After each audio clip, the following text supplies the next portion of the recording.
Gather round now, souls of the living and the watchful dead. Pull close to this fire of memory, 'cause what I'm fixin' to tell ain't written in no white man's book, ain't carved on no marble stone. This here story lives in the blood, passes mouth to ear, generation to generation. Like them spirituals our people sang in the cotton fields under the burning sun. I speak of Betty Moore, Lord have mercy on her name. A woman born in chains on the dark belly of a slave ship, raised under the whip on Georgia soil, who suffered more than any soul should bear. They tied her to the whipping post, presa no tronco like Christ on the cross, and stoned her till her flesh split open and the red clay drank her blood. But Betty Moore, she was forged in the fires of hell itself, and on the day of reckoning she took up a pitchfork, that humble tool of the field, and drove it clean through the heart of Silas Crowe, that devil-sold slave trader who bought and sold our people like cattle. This ain't no fairy tale, child. This is testimonio. This is the truth that the ancestors whisper in the wind that still blows through them old plantation grounds. So listen here, and listen good. 'Cause Betty Moore's story is our story, the story of suffering, resistance, and the fire that can't never be put out. Now let me take you back across that cursed ocean. In them days of deep sorrow, when the Middle Passage swallowed our people whole and the Atlantic Ocean turned red with African blood, there come a night so dark and heavy that even the stars hid they faces in shame. Down in the belly of that cursed slave ship, the Prosperity they called it, like there was anything prosperous about stealing souls. 300 bodies lay chained in the suffering darkness, packed tighter than sardines in a tin, breathing air thick with death and despair. The ship rocked violent on them waves, creaking and groaning, like it carried the weight of all the sins of mankind. And in that hell pit, amongst the moaning and the praying in languages the white men couldn't understand, there was a woman named Adaize. Sweet Jesus. That woman was strong-backed and fierce, stolen from her village on the Gold Coast where she'd been a healer. A woman who knew the old ways, who could read the signs in the cowrie shells and speak to the ancestors. But now she lay in chains, her belly swollen big with child, the baby kicking inside her like it knew. Lord have mercy. It knew what kind of world it was coming into. "Hold on, sister," whispered the woman chained beside her, an elder named Yah, whose gray hair had been shaved before they threw her in the ship's hold. "Hold on just a little longer. The ancestors watching." But a daisy's water done broke, spilling hot on that filthy wood floor mixed with blood and seawater and waste. The pain come like iron claws ripping through her insides, and she screamed. Lord of glory, how she screamed. A sound so terrible that even the sailors up on deck stopped they drinking and card playing to look at each other with fear in they eyes. "Another one birthin'," said the first mate, a red-faced devil named Sullivan who'd sent more Africans to the sharks than he could count. "Leave her be. If it lives, we got ourselves extra cargo. If it dies," he shrugged like it was nothing, like a human life was just numbers in a ledger book. Down in that darkness thicker than blindness itself, the women gathered close as they chains would allow. They couldn't touch Adaize proper, couldn't hold her hand or wipe her brow, but they sung, quiet-like so the overseers wouldn't hear and come down with they whips. They sung in Twi and Yoruba and Igbo, ancient songs of birthing and protection, calling on Yemoja, Mother of Waters, begging her to guide this child into the world of the living even though that world was full of suffering, something terrible. Adaize pushed and screamed and prayed, her body shaken with the effort, chains cutting into her wrists and ankles till the blood run. The ship pitched hard to the side, a big wave crashing over the deck, and she felt like the ocean itself was trying to swallow her baby before it could draw first breath. In her mind, hazed with pain, she saw visions. Her village burning, her husband's body lying dead in the red dirt, the slave catchers with their nets and chains, the long march to the coast, the holding pen where they families got separated, and that terrible moment when she was branded like cattle, the hot iron pressing into her shoulder, the smell of her own flesh burning. "Push, daughter," Yah commanded, her voice strong despite the weakness in her body. "This child got to live. You hear me? This child gon' be mighty strong, gon' carry the fire of our people." And then, with one final scream that seemed to shake the very timbers of that cursed ship, the baby come, slipping out in a rush of blood and water, connected to her mama by the cord of life. For a moment, there was silence, deep, terrible silence, the kind of silence that makes your heart stop, that makes you think death has won again. But then, praise God Almighty, a cry, small at first, then stronger, the sound of a baby girl drawing her first breath in the stinking air of that slave ship's hold. The women around them wept, even though they knew this child was born into bondage, born into a life of chains and suffering. Still, life had won this round. The ancestors had heard their prayers. "Betty," Adaze whispered, her voice weak but determined, naming her daughter after her own grandmother who'd been a powerful priestess back in the homeland. "Your name, Betty, and you gon' be strong, child, you gon' survive." Ya managed to lean close enough to touch the baby's tiny foot with her finger, a blessing despite the chains. "Old folks say a child born on the Middle Passage carries special power," she murmured. "This one here, she got the spirits of the ocean watching over her. She gon' be trouble for the white man, mark my words." But trouble come in many forms, and right then, the worst kind of trouble was approaching. The hatch opened, flooding the hold with lantern light that hurt they eyes. Down come Sullivan and two other sailors, holding they noses against the stench. "Well, well," Sullivan sneered, looking at the newborn. "Fresh meat. Captain'll be pleased. That's profit right there, long as it don't die." He looked at Adaze with cold eyes. "You rest up quick, African.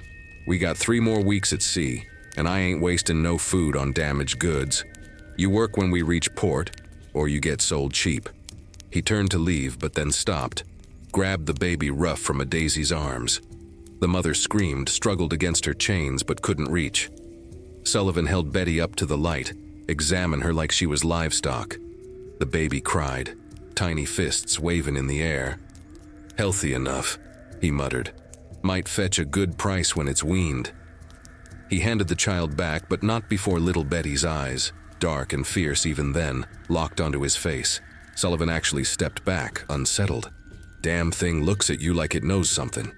After the white men left, slamming the hatch shut and plunging them back into darkness, Adaze held her daughter close, whispering prayers and promises in her native tongue. She knew, Lord, how she knew, that this child would grow up in America, that cursed land where black folk was bought and sold like furniture, where families was torn apart on the auction block, where the whip ruled supreme. Days passed in that floating tomb.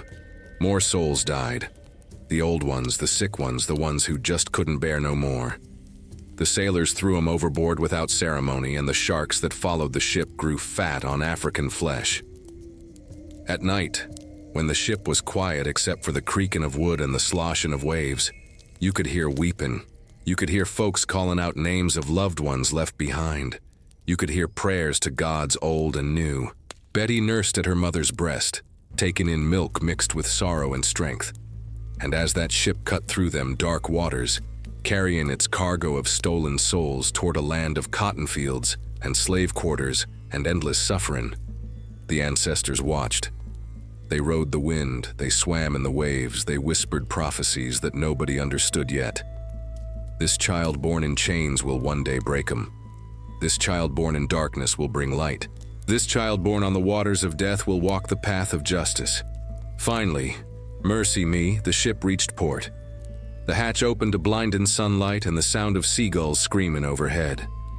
Adaze, weakened from the journey but holding tight to her baby girl, was dragged up onto the deck. Her legs barely worked after weeks in chains. She squinted in the brightness, saw land for the first time since being captured. But this wasn't home. This was Savannah, Georgia, 1792, where the auction blocks waited hungry for fresh African blood. The slave traders stood on the dock, examined the cargo, deciding who was worth what. Families that had managed to stay together on the ship was split apart right there. Children ripped from mothers' arms, husbands separated from wives, never to see each other again in this life. An old white man with a face like leather walked up to Adaze, looked her over, poked at her arms to test her strength. He noticed the baby. "How old's the pickaninny?" he asked the auctioneer. "Born on the passage, Mr. Hawthorne. 3 weeks old, healthy as a horse." The man, Elias Hawthorne, master of a big plantation upriver, nodded slowly. "I'll take the pair. Field hand with a baby's no good to me yet, but in a year or two she'll work. And the child, well, that's future investment." And so Betty Moore's fate was sealed before she could even open her eyes proper. She'd been sold. Born free in her mother's womb, but enslaved before she took 10 breaths. The mark of bondage was on her now, invisible but heavy as the chains they'd wear. As Hawthorne's wagon rolled away from the port, carrying Adaize and baby Betty toward the plantation that would be their prison, the woman looked back one last time at the ocean. Somewhere across that vast water was home, the village she'd never see again, the ancestors buried in red African soil, the freedom she'd once known. She held Betty close, whispered in her ear, "You remember, daughter. You always remember. We was free once, and maybe, God willin', we'll be free again." But freedom was a dream that seemed farther away than the stars, and what waited for them at Hawthorne Plantation was a nightmare that would test every bit of strength the ancestors had given them. The road stretched ahead, red clay turning to dust under the wagon wheels, and in the distance you could hear it, the sound that would haunt Betty Moore's whole life, the crack of the overseer's whip, cutting through the hot Georgia air like the voice of the devil himself.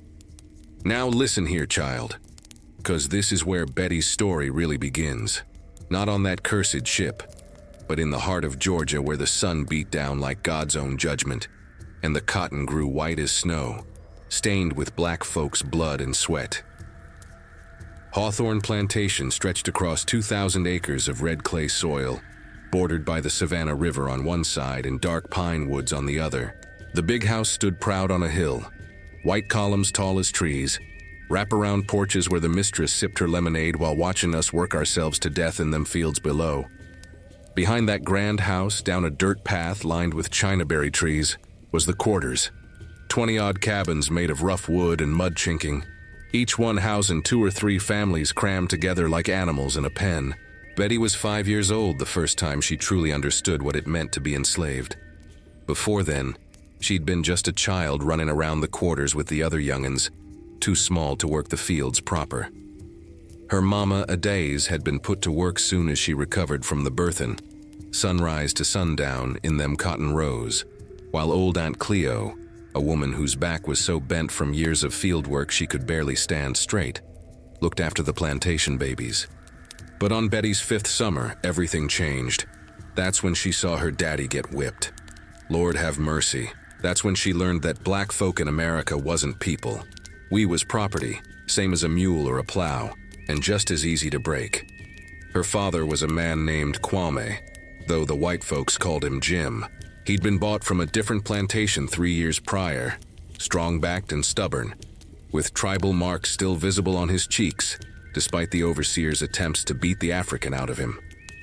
Kwame had loved Adaize from the moment he saw her, and she him, and though slaves wasn't allowed to marry proper in the eyes of white law, they jumped the broom in a ceremony witnessed by they fellow captives, making vows before God and the ancestors. Kwame worked the cotton fields, driving that plow through red Georgia dirt from can't see in the morning to can't see at night. But he had pride, you understand. The kind of pride that don't bow easy, that remembers freedom even when freedom seems like a story from another life. And that pride. It was dangerous on a plantation where overseers expected complete submission, where a black man couldn't look a white man in the eye without risking punishment. The overseer on Hawthorne Plantation was a man named Cyrus Boone, and folks swear on their lives that Satan himself would have been scared of that devil.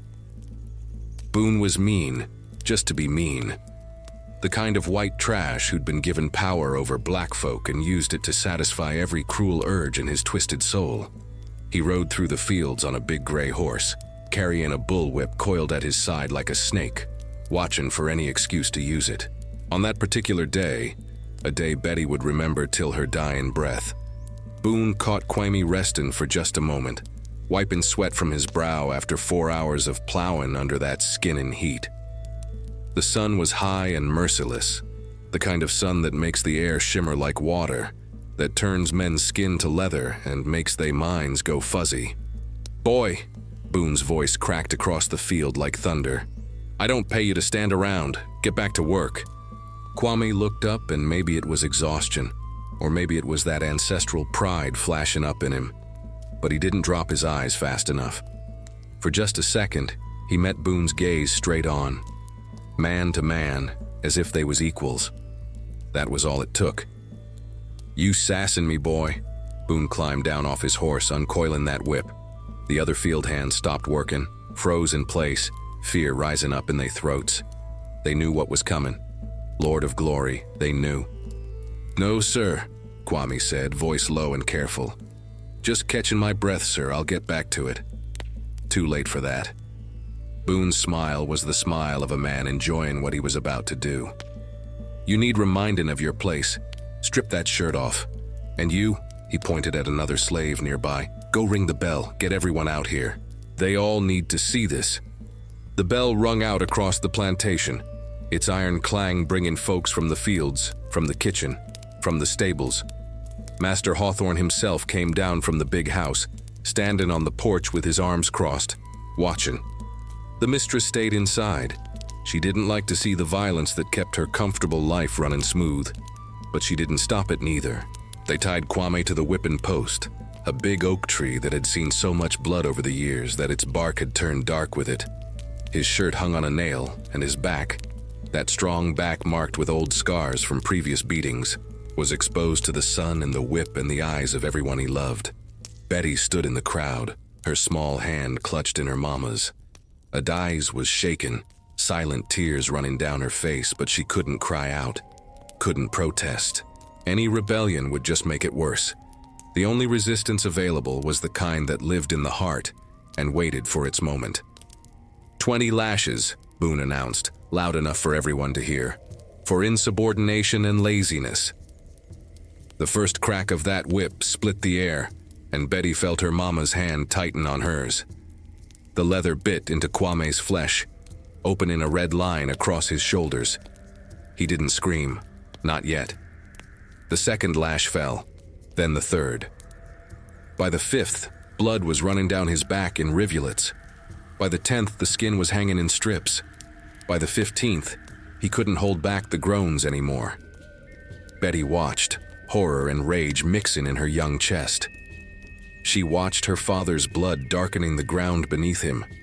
She watched the overseer's arm rise and fall with mechanical precision. She watched Master Hawthorne's face remain impassive, like he was watching somebody chop wood instead of destroy a human being. "Mama," Betty whispered, "why they hurtin' Daddy?" Adais knelt down, holding Betty's face in her hands, forcing the child to look at her instead of the whipping post. "Listen to me, daughter," she said, voice low but intense. "This is what they do to us. This is the world we livin' in. But you remember your daddy's strength. He taken that whip, but it ain't breaking his spirit. You hear me? They can hurt our bodies, but our spirits, our souls, those belong to us and the ancestors." When it was over, Kwame hung limp against the tree, barely conscious. They cut him down, and several men carried him back to the quarters where Aunt Cleo, who knew root medicine passed down from African healers, would try to keep infection from setting in. Most men who got whipped that bad either died or was never the same. Some lost the will to live. Some lost their minds. That night in the dim candlelight of their cabin, Betty sat by her father's pallet while her mama applied poultices of herbs and moss to his torn back. Kwame's breathing was shallow, his face turned to the wall. The smell of blood and medicine hung heavy in the air. "I hate 'em, Mama," Betty said, her small voice full of a rage too big for her body. "I hate all the white folks. I wish they'd all die and burn in hell." Adais looked at her daughter, saw the fire burning in them eyes. The same fire that had burned in African warriors, in rebel leaders, in every soul who'd ever refused to accept bondage as permanent. That fire was dangerous, but it was also necessary. It was what kept a people alive through the dark night of slavery. "Don't let that hate eat you alive, baby," Adais said softly. "But don't lose it neither. Keep it here. She touched Betty's chest, like a coal burning slow. When the time comes, that fire gon' be what saves you. Might be what saves all of us. Weeks passed. Kwame healed in body, but something had changed in him. He worked slower, spoke less. The light in his eyes dimmed like a lantern running out of oil. Betty watched him shuffle through the days, and something hardened in her young heart. She promised herself she would never be broken like that. Never. Life on Hawthorne Plantation fell into the brutal rhythm that defined slavery. Work from dark to dark, barely enough food to keep you alive, sleep on hard ground in cramped quarters, wake up and do it all again. The seasons changed, but the suffering stayed the same. Winter brought its own misery. Thin clothes against bitter cold, chilblains on hands and feet, hunger gnawing at bellies. Summer brought burning heat and endless work in them cotton fields. Betty learned to pick cotton, her small fingers bleeding from the sharp bowls, a sack dragging behind her that seemed to grow heavier with each handful. She learned to move quick when white folks approached. She learned to keep her eyes down, her mouth shut, her thoughts hidden deep where they couldn't be whipped out of her. But she also learned other things. She learned the stories that Aunt Cleo told. Stories of Africa, of kingdoms and queens, of warriors who'd fought against the slave catchers. She learned the spirituals that masked messages about the Underground Railroad, about conductors who could lead you north to freedom. She learned root work from her mama, who'd been a healer back home. Which plants could cure sickness, which ones could poison, which ones could protect. And she learned to read. God Almighty, that was the most dangerous thing a slave could learn. Master Hawthorne kept a library in the big house, and sometimes Betty was sent up there to clean. While dusting the shelves, she'd steal glances at the books, sounding out words in her mind. An old house slave named Uncle Thomas, who'd been taught to read by a previous master who wasn't quite so strict, caught her one day and, taking a terrible risk, started teaching her proper. Letter by letter, word by word, stolen moments of education that could have gotten both of them killed. Knowledge is power, child, Uncle Thomas whispered. The white man knows that. That's why they don't want us to have it. But you remember, once you got learning in your head, can't nobody take it from you. Not with chains, not with whips, not with nothing. Betty was 8 years old when the slave trader first came to Hawthorne Plantation. His name was Silas Crowe, though folks in the quarters called him the Devil's Merchant, on account of the countless families he'd torn apart, the countless souls he'd bought and sold like they was nothing. Crowe arrived in a fancy carriage, dressed in black like an undertaker, smiling wide as he greeted Master Hawthorne on the big house steps. Behind him came a wagon, iron cages on the back where humans was transported like livestock to market. Betty watched from the yard where she'd been hanging laundry, her heart pounding with dread. Got some fine merchandise for you, Elias, Crowe was saying, his voice oily smooth. Fresh from Virginia, strong field hands. And I'm looking to buy some of yours. Heard you got more hands than you need this season. Master Hawthorne nodded, calculating. Times are hard. Cotton prices ain't what they used to be. I suppose I could spare a few. Let me call Boone. Have him bring out the ones I'm willing to part with. Betty's blood ran cold. Who would be sold? Which families would be torn apart today? The auction bell rang out.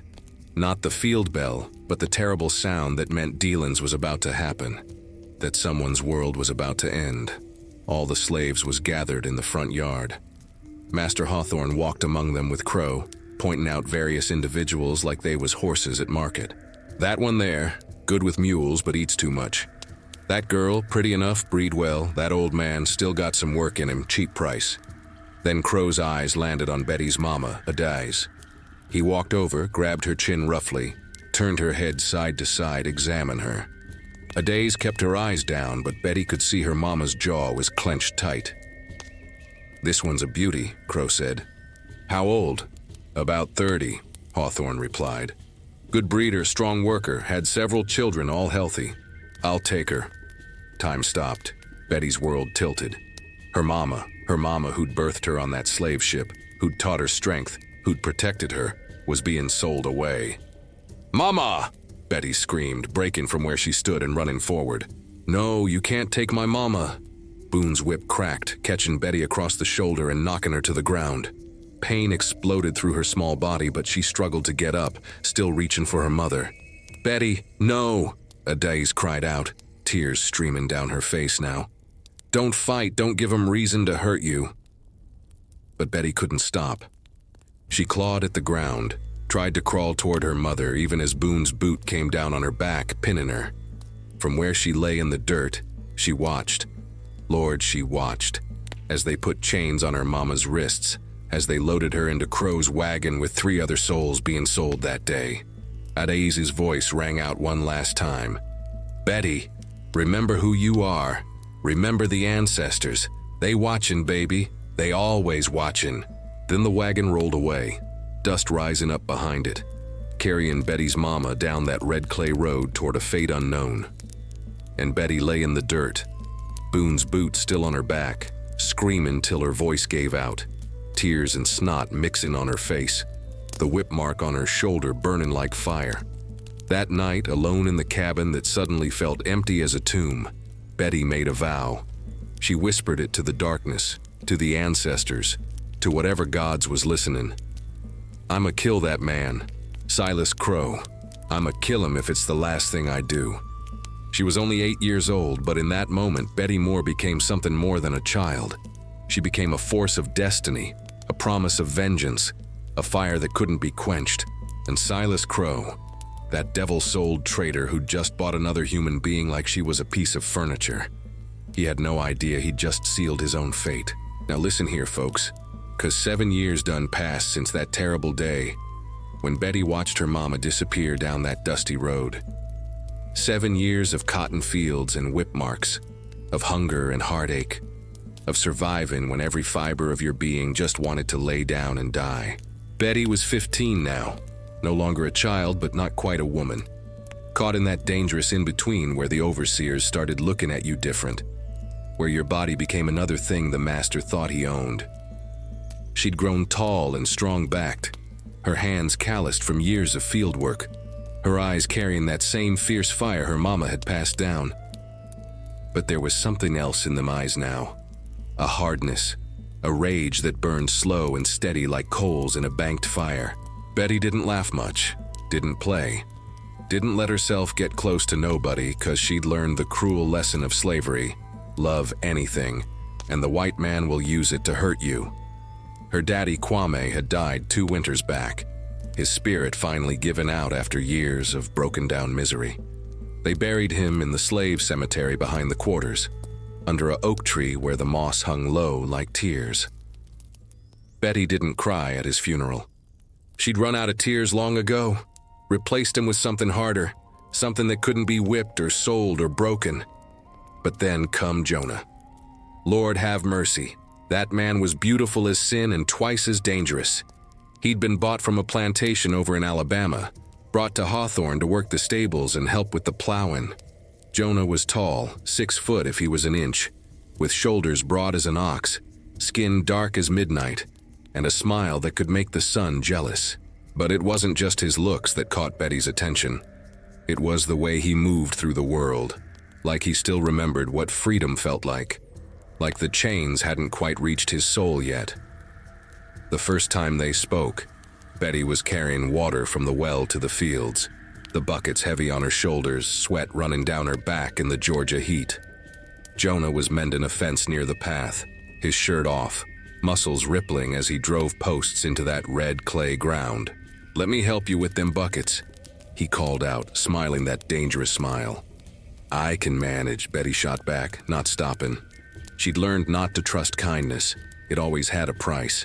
But Jonah caught up to her anyway, took one of the buckets despite her protest. "Name's Jonah," he said, walking beside her. "Just got here last month, you Betty, right? Folks say you something fierce, that you don't take no mess from nobody." "Folks talk too much," Betty muttered. But something in her chest had gone warm and she didn't like it one bit. Over the next weeks, Jonah kept finding excuses to be near her. He'd show up at the well when she was fetching water, at the cotton scales when she was weighing in her day's picking, at the praise house on Sunday when the slaves was allowed the hour of worship, And slow as molasses in January, Betty's defenses started cracking. She found herself smiling when he was around. Found herself listening for his voice in the quarters at night. Found herself thinking about him when she should have been focused on survival. It was dangerous, this thing growing between them. The overseers watched for any sign of affection between slaves, any connection that might become stronger than the fear that kept everyone in line. But young hearts don't listen to wisdom. And one hot summer evening, Jonah whispered to Betty as they passed in the yard, "Meet me at the old barn, after the night bell. Please." Betty knew she shouldn't, knew it was foolishness, knew it could only end in pain. But when that night bell rung and the overseers settled into their quarters for the evening, she slipped out of her cabin quiet as a shadow and made her way to the old tobacco barn at the edge of the property. A structure half fallen, forgotten, where young folks sometimes went to steal moments of tenderness in a world that offered none. Jonah was waiting, leaned against the barn wall, moonlight making his skin glow like polished ebony. When he saw Betty, his whole face lit up, and in that moment she felt something she'd thought dead inside her. Hope. "You came," he breathed, taking her hands in his. "I'm a fool for coming," Betty replied. But she didn't pull away. They talked in whispers, sharing stories of their lives before, dreams of freedom they knew was impossible. Jonah told her about his mama who'd been sold when he was young, about learning to survive by being strong and staying invisible. Betty told him about the Middle Passage, about her mama being sold away, about the vow she'd made to kill Silas Crowe someday. "That's a dangerous dream," Jonah said softly. "All our dreams is dangerous," Betty shot back. "Dreaming of freedom, dreaming of love, dreaming of being treated like humans instead of property. Every one of them dreams can get you killed." Jonah pulled her close, and Betty, who'd kept herself hard and closed off for so long, finally let herself melt into someone's arms. They kissed, soft at first, then deeper, tasting the salt of tears and sweat and desperation. In that moment, surrounded by the smell of old tobacco and hay, they was free. Just for a heartbeat, just for a breath. They wasn't slaves. They was just a man and a woman finding comfort in each other's touch. "Run away with me," Jonah whispered against her ear. "I hear tell of the Underground Railroad conductors who can lead us north. We could follow the drinking gourd, make it to freedom." Betty wanted to say yes. Lord of glory, how she wanted to believe that freedom was possible. But she'd seen too many runaways caught, seen them brought back with dog bites on their legs and worse, seen them whipped till they couldn't stand or sold down the river to plantations where death come quick and brutal. "It's too dangerous," she said, though her heart was screaming the opposite. "Staying here is dangerous," Jonah countered. "Living like this with no hope, no future, that's the real death, Betty. At least if we run, we got a chance." They met like that for weeks, stolen moments in the dark, planning and dreaming and holding each other like lifelines. Betty felt herself changing, softening, the hard shell she'd built around her heart cracking open. She started to believe that maybe, just maybe, love could exist even in hell. That maybe they could carve out some small piece of happiness despite the chains. But folks in the quarters noticed. They always noticed. And talk spread like wildfire through them cabins. Betty and Jonah sneaking around, acting like they was married folk when they hadn't jumped no broom, when they hadn't asked no permission from the master. Worse, Cyrus Boone noticed. That devil-eyed overseer had been watching Betty for months now, seeing her grow from girl to woman, having thoughts that made Betty's skin crawl whenever he looked at her. And he didn't like one bit, that she was giving her attention to another man. One night, Betty and Jonah was in the barn again, wrapped up in each other, whispering sweet promises about a future they'd never have. They didn't hear the footsteps, didn't hear the barn door creak open, didn't know they was being watched until Boone's voice cut through the darkness like a knife. Well, what do we got here? Two slaves behaving like they free folks, like they got the right to carry on without the master's say-so. Betty and Jonah jumped apart, fear shooting through them like lightning. Boone stood in the doorway, whip in hand, two other white men behind him, patrollers who'd been riding the roads looking for runaways and had stopped by for whiskey. "Mr. Boone, sir," Jonah started, stepping in front of Betty protectively. "We wasn't doing nothing wrong, just shut your mouth, boy." Boone stepped forward, his face twisted with rage and something else. Jealousy, maybe, or just pure evil. "You think you can put your hands on what might be mine? You think you got rights to anything on this plantation?"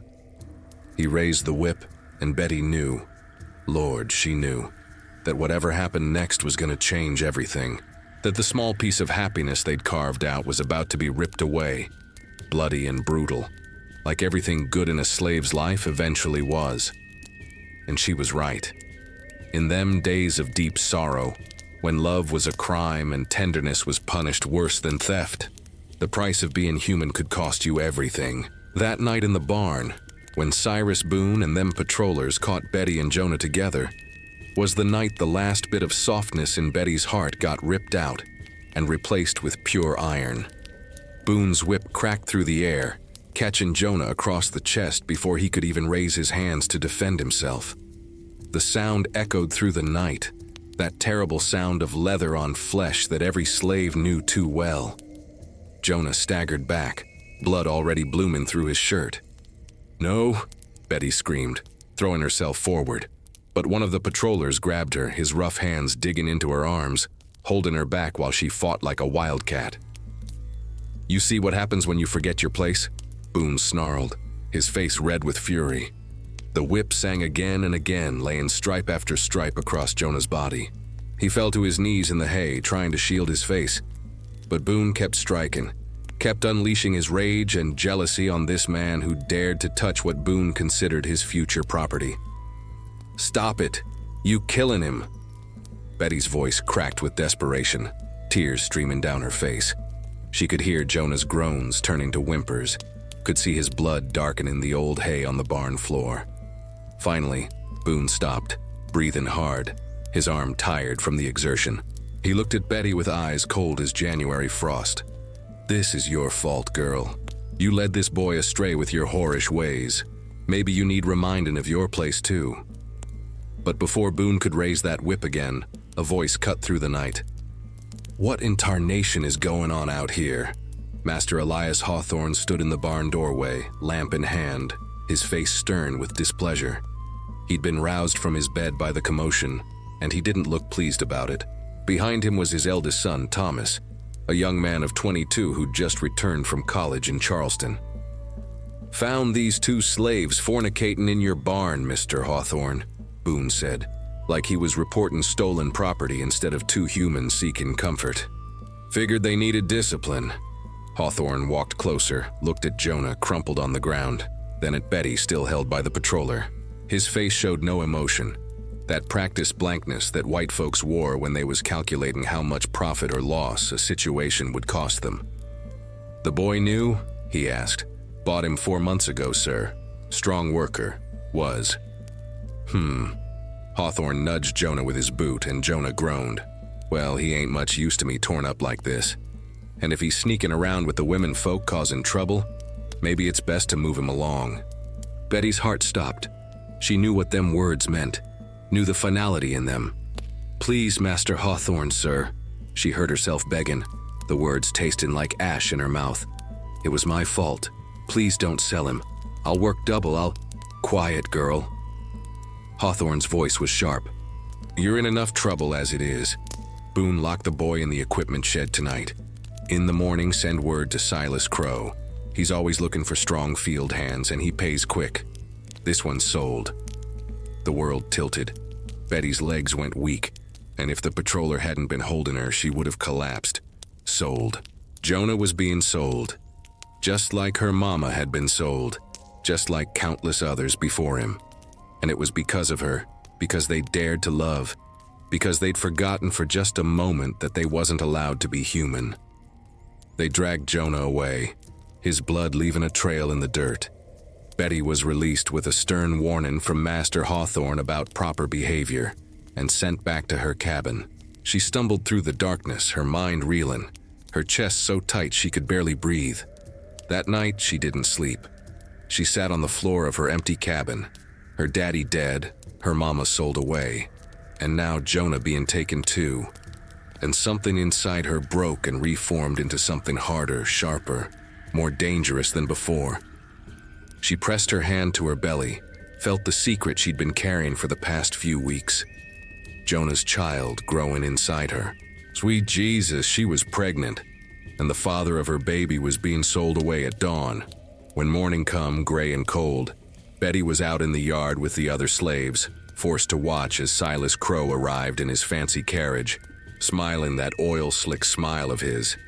He looked exactly the same as he had 7 years ago when he'd bought Betty's mama, a little grayer maybe, a little more prosperous, but with them same dead eyes that saw humans as nothing but merchandise.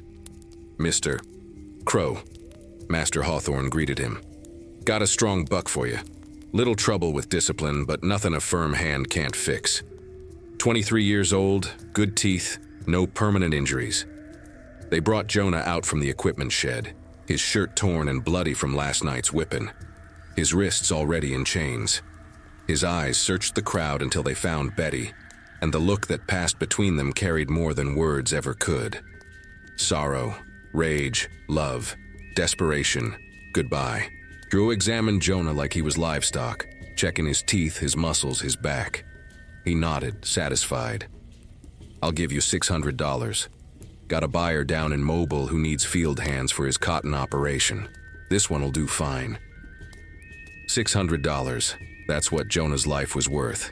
That's what they dreams, they stolen moments, they love amounted to in the eyes of white men.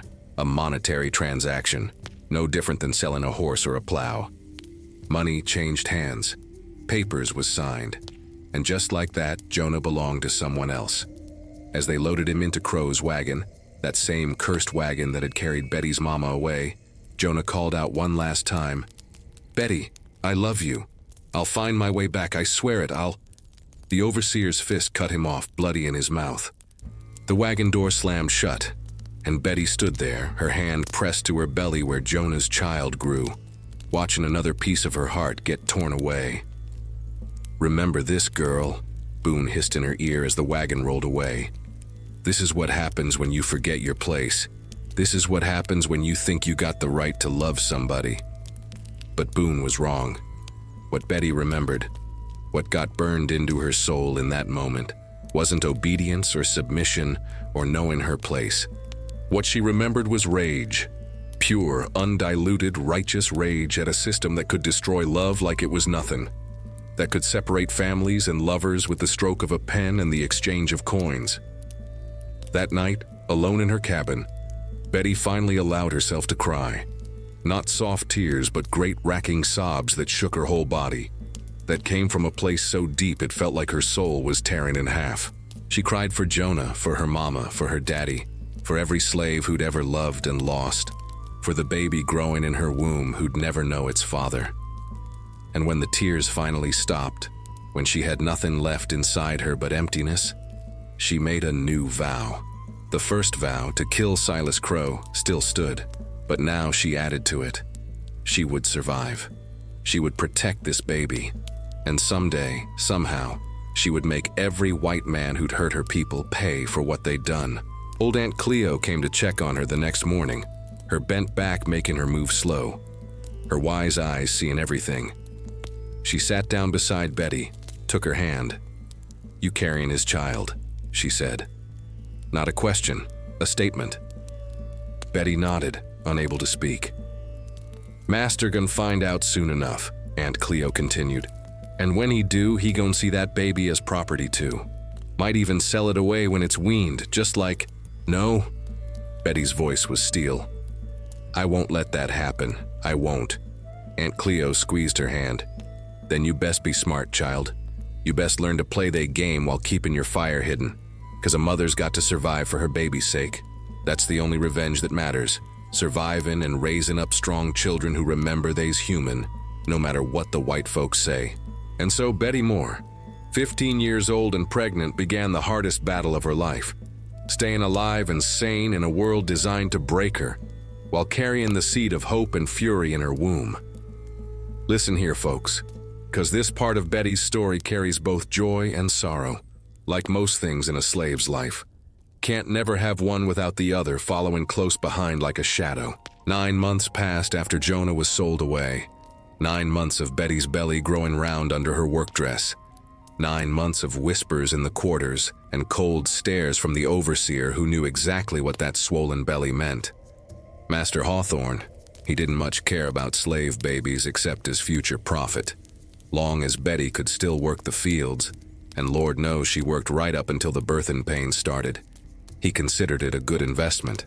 One more slave meant one more worker in 15 years, or one more soul to sell if times got hard.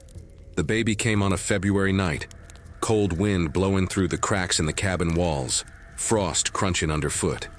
Betty's water broke while she was scraping together a meager supper of cornmeal mush, and the pain hit her like a mule kick to the spine.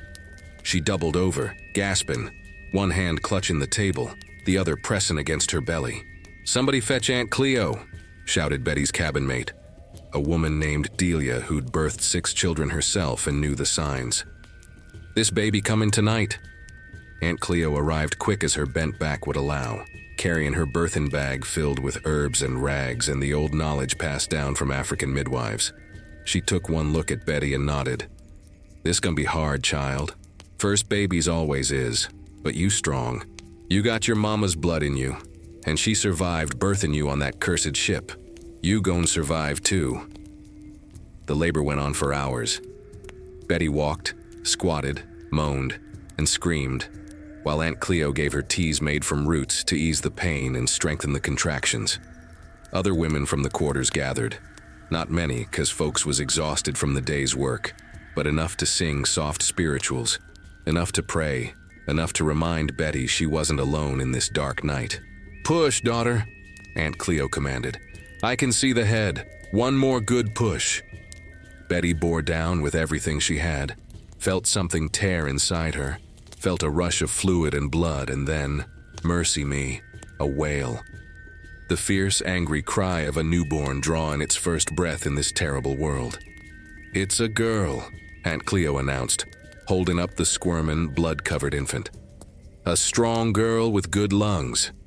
Betty reached for her baby with trembling hands, and when Aunt Cleo placed that warm, wet bundle on her chest, something shifted in the universe. All the pain, all the rage, all the sorrow that had been Betty's constant companions for 16 years, it all transformed into something else. Not gone, but redirected. This tiny creature with Jonah's nose and Betty's fierce eyes was now the center of everything. "Sarah," Betty whispered, naming her daughter after her grandmother on her mama's side, a name that meant princess in the Hebrew tongue. "Your name is Sarah, and you beautiful baby girl, you perfect." That first night, holding Sarah in her arms while the February wind howled outside, Betty felt both the deepest love she'd ever known and the most terrible fear. Love because this child was part of her, part of Jonah, a living testimony to the fact that even in slavery, life persisted, hope endured. Fear because she knew, Lord, how she knew, that Master Hawthorne owned Sarah just as sure as he owned Betty, and that the white man's greed could tear them apart just as easy as it had torn apart every other slave family. Sarah thrived despite the circumstances. Betty nursed her while working the fields, the baby strapped to her back in a sling made from old flour sacks. When Sarah was old enough to crawl, she played in the dirt at the edge of the cotton rows while Betty picked, her tiny hands reaching for rocks and sticks, her laughter cutting through the oppressive heat like a ray of light in darkness. But Betty had learned her lesson about being soft, about letting love make you vulnerable. So even as she poured all her tenderness into raising Sarah, she also taught her daughter hard truths. By the time Sarah could talk, Betty was teaching her to be invisible around white folks, to keep her eyes down, her voice quiet, her spirit hidden deep where they couldn't reach it. And Betty taught her something else too, something dangerous and forbidden. She taught Sarah to read. It started innocent enough. Betty had kept up her own stolen education over the years, sneaking glances at newspapers when she cleaned the big house, sounding out words in her mind, practicing letters in the dirt when nobody was watching. Uncle Thomas, who'd first taught her, had died 3 winters back. But before he passed, he'd whispered to Betty, "Pass it on. Don't let the learnin' die with me." So when Sarah was 5 years old, Betty began scratching letters in the dirt floor of their cabin by candlelight, teaching her daughter the alphabet the same way she'd learned it. Secretly, dangerously, 1 letter at a time. A is for ancestors, Betty would whisper. B is for bondage, but also for break, 'cause one day these chains gon' break. C is for cruel, but also for courage. Sarah learned quick, her young mind absorbing knowledge like dry ground soaks up rain. By the time she was 7, she could read simple words. By 8, she was reading passages from the Bible that Betty had memorized from hearing them at Sunday services. "Why we got to hide this, Mama?" Sarah asked one night, her small finger tracing words Betty had scratched in the dirt. "If reading is so good, why the white folks don't want us to do it?" Betty pulled her daughter close. "Because knowledge is power, baby, and the white man knows if we can read, we can learn about the world beyond this plantation. We can read about freedom, about places where black folks ain't slaves. We can read the laws they use to keep us in chains and figure out how to break them. That's why it's forbidden. That's why we got to be careful." But careful wasn't always enough. In the summer of Sarah's 9th year, when the cotton was high and the sun was unforgiving, young Thomas Hawthorne, now the overseer after Cyrus Boone had drunk himself to death the previous winter, caught Sarah scratching letters in the dirt outside the cabin. He stood there watching for a full minute before Sarah noticed him. When she looked up and saw him, fear flashed across her face and she quickly rubbed out the letters with her bare foot. "What were you doing, girl?" Thomas asked, his voice not cruel but curious. "Nothing, sir, just drawing pictures." "Those weren't pictures, those were letters." He stepped closer. "Who taught you to write?" Sarah's eyes went wide. Betty, working in the nearby garden, heard the conversation and came running, her heart in her throat. "Mr. Thomas, sir," Betty said quickly, placing herself between the overseer and her daughter. "She don't know nothing. She was just scratching in the dirt like children do." Thomas Hawthorne looked at Betty with sharp eyes. He was different from the overseers before him. Educated, less prone to casual violence, but still a white man who believed in the natural order of slavery. "You taught her, didn't you? You know how to read." Betty's mind raced. Admitting it could mean whippings, branding's worse, but denying it might put Sarah in more danger. She lifted her chin, met his eyes directly. "Something slaves wasn't supposed to do." "And if I did? You gon' punish a child for wanting to learn?" For a long moment, Thomas said nothing. Then, to Betty's shock, he spoke quietly. "My father wouldn't approve. None of the other planters would approve. But..." He paused, seemed to wrestle with something. "Keep it hidden. Don't let anyone else see. And don't ever tell anyone I knew about it." He walked away, leaving Betty and Sarah standing there stunned. It was a small mercy in a merciless world, but mercy nonetheless. That night, Betty held Sarah extra tight, whispering prayers of thanks to the ancestors for this unexpected grace. But grace in slavery was always temporary, always fragile, always liable to shatter at any moment. And shatter it would, 'cause Master Elias Hawthorne was an old man now, his health failing, and he'd taken to selling off slaves to settle debts and prepare his estate for his son to inherit. The auction block was hungry again, and rumors swirled through the quarters like smoke. Who would be sold next? Which families would be torn apart? Which children would be ripped from their mother's arms? Betty held Sarah every night and prayed. To the Christian God they was forced to worship, to the African gods her mama had told her about, to the ancestors watching from beyond, that they would be spared, that they could stay together just a little longer. But prayers from slaves rarely got answered the way they hoped. Now you see, people, there comes a day in every slave's life when the worst thing you ever imagined finally happens, when all your prayers and bargaining with God amount to nothing, when the devil himself seems to be running the show. For Betty Moore, that day come on a bright October morning when Sarah was 12 years old, almost a woman, beautiful and smart, and full of that same fire that had burned in Betty's mama's eyes. The auction bell rang out across Hawthorne Plantation, its iron clang cutting through the cotton fields like a blade through flesh. Betty's heart stopped. She knew that sound too well. Knew it meant Master Hawthorne's debts had caught up with him again. Knew it meant families would be torn asunder. Knew it meant the slave trader was coming. And not just any trader. Silas Crowe, that devil-souled merchant of human flesh, had been making regular visits to Hawthorne over the years, each time leaving with 2 or 3 slaves in chains, each time tearing apart the fragile connections that made life in bondage bearable. Betty had watched him from a distance, that old vow burning in her chest. Someday, somehow, she would kill this man. But hatred had to wait when survival was the only game that mattered. All the slaves was gathered in the front yard, the October sun still burning hot despite the season. Master Hawthorne stood on the porch, looking older and more frail than Betty remembered, his son Thomas beside him with a ledger book in hand. And there, descending from his fancy black carriage, was Silas Crowe, older too, gray at the temples now, but with them same cold eyes that saw humans as nothing but merchandise. "Good morning, Elias," Crowe called out, his voice oily smooth as always. "Heard you been having some financial difficulties. Thought I'd stop by, see if I can help you liquidate some assets." Betty's blood ran cold. She reached for Sarah, pulling her daughter close, but even as she did, she saw Crowe's eyes sweep across the assembled slaves and land on Sarah. His gaze lingered, calculating, and Betty felt like the earth was opening up beneath her feet. "That one there," Crowe said, pointing directly at Sarah. "The young girl with the fine features. How old?" 12, Thomas Hawthorne replied, consulting his ledger. "Strong, healthy, smart for a Negro. Her mother's been a good worker. I'll take her. Got a buyer in Charleston looking for house servants. Light-skinned girls like that fetch premium prices in the city market." Time stopped.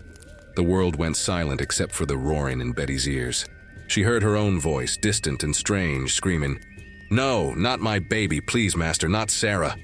Betty broke from the line of slaves, threw herself at Master Hawthorne's feet, begging and pleading like she'd swore she'd never do. "Please, sir, I'll work double. I'll do anything. Don't sell my child. She all I got in this world." Thomas Hawthorne looked uncomfortable. He'd always been less cruel than his father, had even shown Sarah mercy when he caught her writing. But business was business, and a plantation drowning in debt couldn't afford sentiment. "Betty, get up," he said, not unkindly. "You know I can't." "I'll buy them both," Crowe interrupted, his voice sharp. "The mother and the girl. Package deal. That way nobody's separated." For one brief shining moment, Betty felt hope surge in her chest. Maybe they'd stay together. Maybe this wouldn't be the final goodbye she'd feared.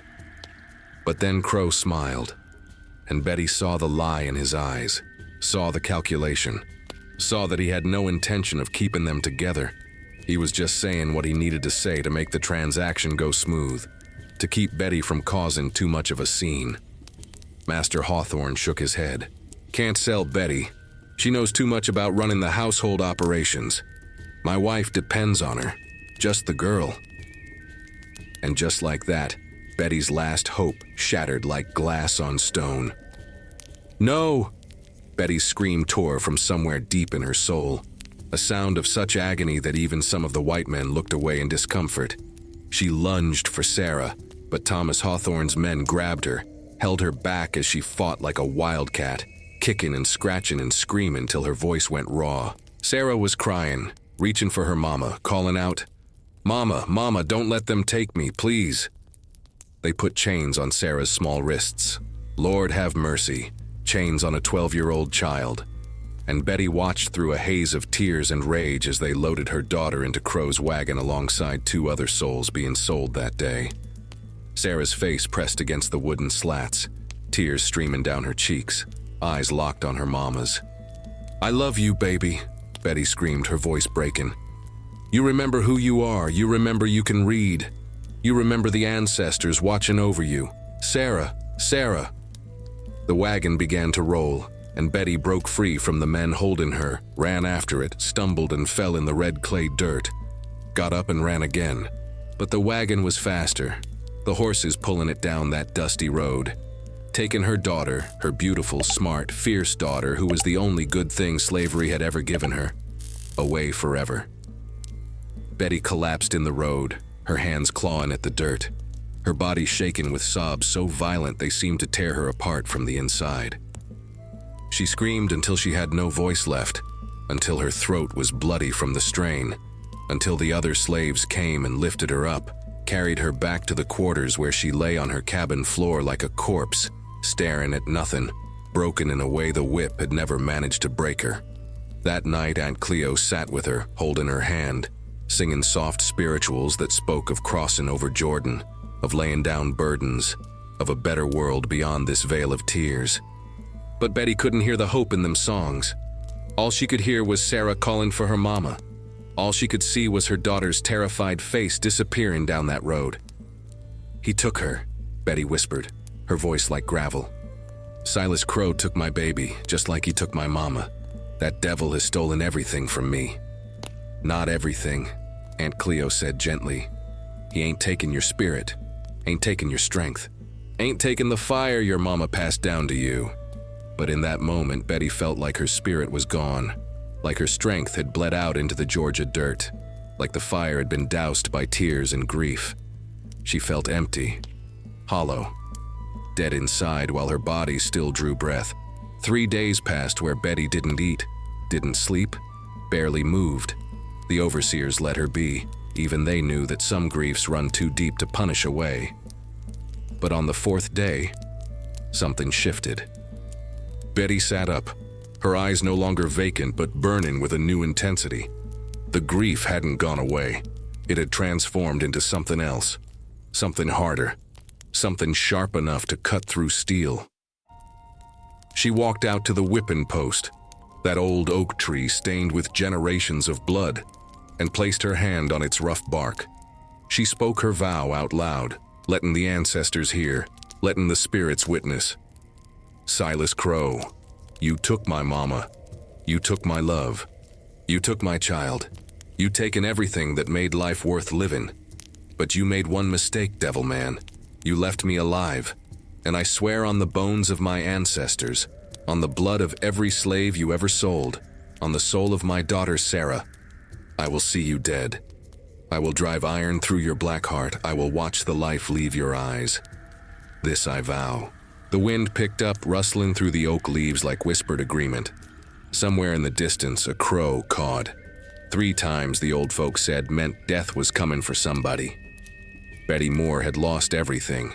But in losing everything, she'd become something the white folks should have feared more than any runaway, more than any rebellion.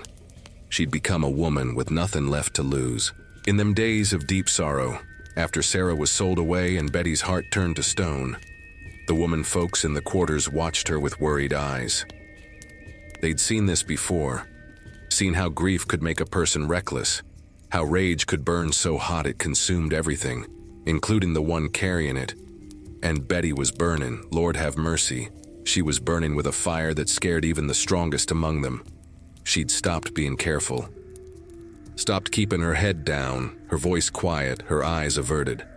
When the new overseer, a cruel bastard named Pitc who'd replaced Thomas Hawthorne after he moved to Charleston to manage other family business, barked orders at her, she moved slow, deliberate, her face showing every bit of contempt she felt. When Mistress Hawthorne criticized her work in the big house, Betty's responses came sharp and barely respectful, towing the line of outright defiance. "That woman got a death wish," whispered the other slaves. "She pushing too hard, gon' get herself killed." But Betty didn't care about dying. Death seemed like mercy compared to the hell of living without her child, without any hope of ever seeing Sarah again. What did she have to fear from the whip when her soul was already bleeding? The confrontation come on a humid August day, the kind of day when the air sits heavy as a wet blanket, and even breathing feels like work. Betty was in the cotton fields, moving through the rows with that deliberate slowness that made the overseers grind their teeth. Her sack was only half full when it should have been bursting, and she made no effort to pick up her pace. Pitc rode up on his horse, his face already red with anger. "Girl, you moving like molasses in January. You think you special? Think you can work half as hard as everyone else? Betty straightened up slow, looked him dead in the eye, something slaves knew better than to do. I'm working fast as my body allows, sir. Maybe if we wasn't worked to death and starved half the time, we could move faster. The words hung in the air like thunder before a storm. The other field hands froze, eyes wide with fear. Nobody talked back to an overseer like that. Pike's face went from red to purple. He climbed down off his horse, his hand already reaching for the whip coiled at his belt. You sassing me, girl? You forgetting your place?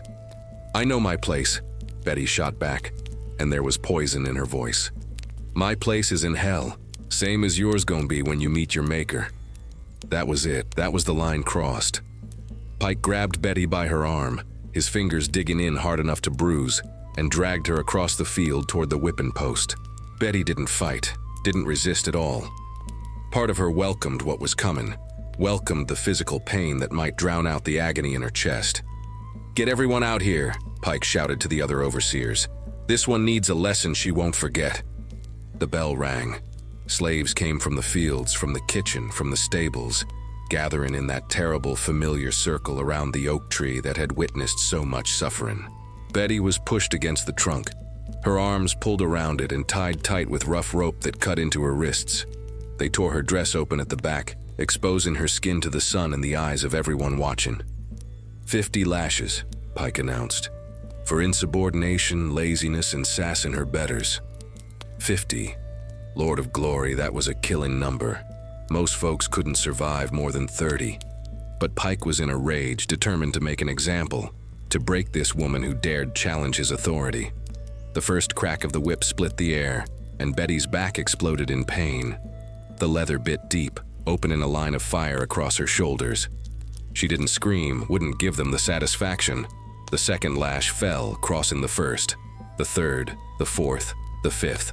Blood began to run down her back in red rivers, soaking into the rope at her waist. By the 10th lash, Betty's vision was blurring. By the 20th, she could feel her flesh hanging in strips. By the 30th, she finally screamed, not from the pain, but from the rage, from the unfairness of it all, from the memory of Sarah's face as that wagon rolled away. And then Pike stopped, not from mercy, but because his arm was tired.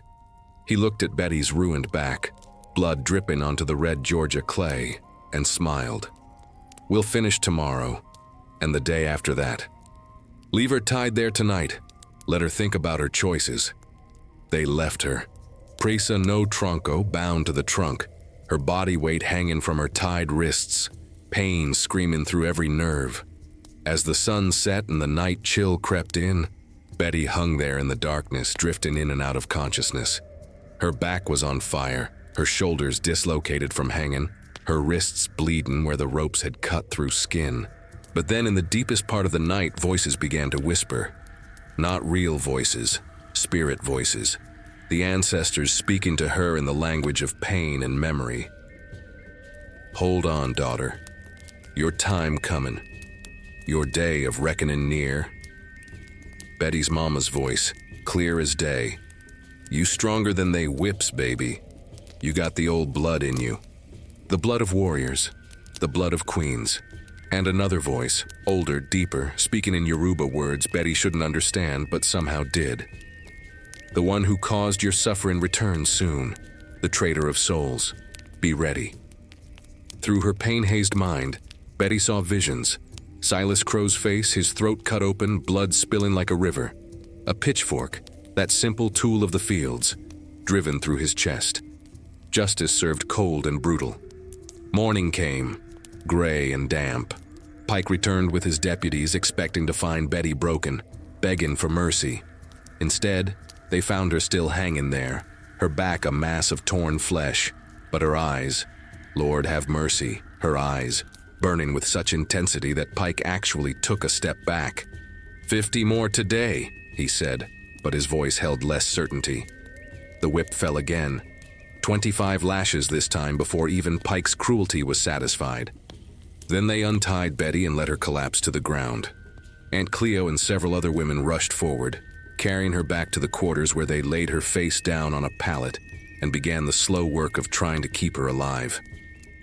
For 3 days, Betty hovered between life and death. Infection set in, fever burning through her body. In her delirium, she saw things. The Middle Passage where she was born. Her mama Adiz singing African songs. Jonah's face the last time she saw him. Sarah reaching through the wagon slats. And she saw Silas Crowe over and over, dying in different ways each time. On the 4th day, the fever broke. Betty opened her eyes to find Aunt Cleo wiping her forehead with a cool cloth. "You back with us," the old woman said. "Thought we'd lost you there." "Can't die yet," Betty whispered, her voice rough as sandpaper. "Got work to do, got a devil to kill." Aunt Cleo shook her head sadly. "Child, you can't be talking like that. They'll kill you sure." "Let them try." Betty tried to sit up, gasped at the pain in her back.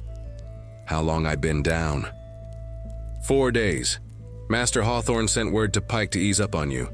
You worth money and he can't afford to lose more property. But Betty," Aunt Cleo's voice dropped low.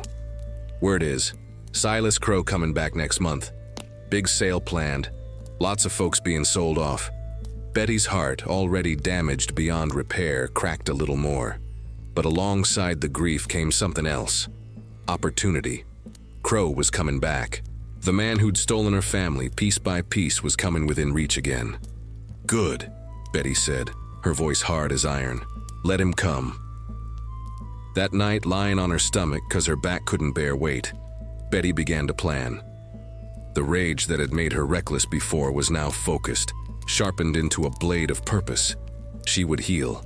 She would bide her time. She would wait for the moment when Silas Crowe stood close enough to strike. And when that moment came, Lord as her witness, she would drive that pitchfork clean through his devil heart. Now listen here, child, because this is where Betty's story takes a darker turn, where the devil himself walks onto Hawthorne Plantation wearing the face of a respectable businessman, smiling that oil-slick smile, while his soul stinks of brimstone and greed. Silas Crowe returned in late September, his black carriage rolling up the plantation drive like a hearse come to collect the dead, which, in a way, it was. Betty had healed some in the month since her whipping. Her back was a mass of raised scars now, keloid ridges that would mark her forever as property that had been disciplined. But the physical scars was nothing compared to what had hardened inside her. She moved through her days like a ghost, working the fields with mechanical precision, speaking to no one unless spoken to, her eyes always watching, always calculating. The other slaves was terrified of her now. They'd seen what happened when grief turned to rage, when a woman stopped caring whether she lived or died. They whispered about her in the quarters at night, said she'd been touched by haints, said the spirits of the whipping post had driven her mad. Maybe they was right. Maybe Betty had gone somewhere beyond sanity, to a place where only vengeance mattered. Crowe's arrival brought the familiar dread that settled over the plantation like fog. Master Hawthorne's finances had worsened. Bad cotton harvest, gambling debts, poor investments, and he needed to liquidate assets quickly, which meant more souls on the auction block, more families torn apart, more profit for men like Silas Crowe who fed on human misery.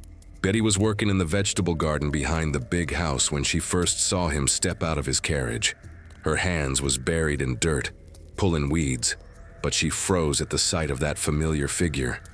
Older now, he had to be near 60, but still carrying himself with that confident swagger of a man who'd never faced consequences for his evil. His clothes was expensive, his boots polished, his face clean-shaven. He looked like respectability, like success, like the American dream. But Betty saw him for what he was, a demon wearing human skin. Crowe greeted Master Hawthorne on the porch, their voices drifting across the yard. Betty strained to hear, her heart pounding in her chest. "Elias, my friend, heard you got a fine selection for me this time. 20 head, your letter said?" "That's right, Silas, strong field hands, a few house servants, couple of children old enough to work. Need to move them quick, creditors breathing down my neck. I'll take them all, sight unseen. You know I always pay fair, but first let me examine the merchandise." Can't buy a horse without checking its teeth, as they say. Betty's hands clenched in the dirt. Merchandise, heads of cattle. Horses. That's all they was to men like him. Over the next hour, Crowe walked through the quarters with Master Hawthorne and Pitc, examined the slaves who'd been selected for sale. He poked and prodded, checked teeth and muscles, asked about work history and health. 20 souls stood there, knowing they freed 'em. What little they had of it was about to be sold away. Mothers held babies tighter.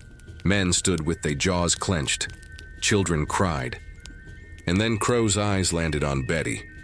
She was still in the garden, pretending to work, but watching everything. When their gazes met across that distance, something passed between them. Recognition, maybe, though Betty doubted he remembered her specifically. He'd bought and sold thousands of slaves over his lifetime. Why would he remember one woman whose mama he'd purchased years ago, whose daughter he'd sold just months past? But he saw something in her face that made him pause. Maybe it was the scars on her back, visible through the thin fabric of her work dress. Maybe it was the way she looked at him, not with the downcast eyes of a proper slave, but with barely concealed hatred. Or maybe it was just a slaver's instinct for valuable property. He walked toward her, his boots crushing the vegetables Betty had been tending. Master Hawthorne and Pitc followed. "This one here," Crowe said, pointing at Betty. "She's not on your list, but she's got a strong build. How old?" "That's Betty," Hawthorne replied. 28 years old. Been with me since she was born, bought her and her mama off the dock in Savannah. Good worker when she wants to be, but she's got a rebellious streak. Just whipped her last month for sass." Crowe walked closer, circling Betty like a wolf circles wounded prey. She forced herself to stay still, to not flinch, to not show the rage boiling in her veins. If he touched her, she'd kill him right here. Consequences be damned. Her hand inched toward the garden spade lying nearby. "Rebellious, you say?" Crowe's voice was thoughtful. "I specialize in breaking the difficult ones. Down in Mobile, where I got my main operation, we got ways of reminding slaves of their place. This one could fetch a good price once she's properly trained. I'll give you 800 for her." Betty's blood ran cold. He was offering to buy her, to take her away from Hawthorne, away from the only home, however terrible, she'd ever known. To his operation in Mobile, where God knows what horrors waited. "Silas, I appreciate the offer," Hawthorne said slowly. "But Betty's too valuable here. She knows the household operations, trained up the younger girls, knows how to read my wife's moods. I can't spare her. Thank God. Thank the ancestors. Thank $1,000. The number hung in the air, more money than most slaves ever sold for. Crowe was serious about this. Hawthorne hesitated. Betty could see him calculating, weighing his wife's convenience against cold, hard cash he desperately needed. "Silas, that's a generous offer, but $1,200 final offer. And I'll take the 20 others at premium prices too. But I want this one especially. She's got fire in her, and fire can be useful once it's properly directed." Betty's hands trembled. She looked at Pitc, whose face showed satisfaction. He'd love to see her sold away, get rid of the troublesome slave who'd challenged his authority. She looked at Master Hawthorne, whose resolve was clearly weakening at the mention of that much money. "I need to discuss this with my wife," Hawthorne said finally. Of course. I'll be at the inn in town for the next 3 days. You let me know." Crowe tipped his hat, but before he left, he looked directly at Betty, and his smile was the smile of a predator who'd already tasted victory. "I'll be seeing you soon, girl. Real soon." After they left, Betty collapsed in the garden, her whole body shaken. This couldn't be happening. After everything, after losing her mama, Jonah Sarah, she couldn't be sold to the very man she'd vowed to kill, the very devil who destroyed her family piece by piece. That night, the quarters buzzed with the news. Silas Crowe wanted to buy Betty more. Some folks was relieved. Better her than them. Others felt pity, knowing what kind of reputation Crowe had, knowing that slaves in his operation in Mobile rarely lasted long. They worked them to death, bred the women like livestock, broke the strong ones with brutality that made Hawthorne Plantation look merciful by comparison. Aunt Cleo came to Betty's cabin, found her sitting in the darkness, staring at nothing. "You thinking about running?" the old woman asked. Betty shook her head. "Where would I run to? The patrollers catch runaways quick, and you know what they do to women they catch. Besides," she paused, and when she spoke again, her voice was ice cold. "Besides, if Crowe buys me, that puts me closer to him. Close enough to finish what I started planning. Child, you talking about murder. You talking about killing a white man. They'll hang you. They'll torture you first, make an example. I don't care." Betty's voice was flat, empty of everything except purpose. "He took my mama. He took my Jonah. He took my Sarah. He's taken everything that made life worth living. If I kill him, and they kill me for it, at least I'll die knowing I got justice for my family." Aunt Cleo was silent for a long moment.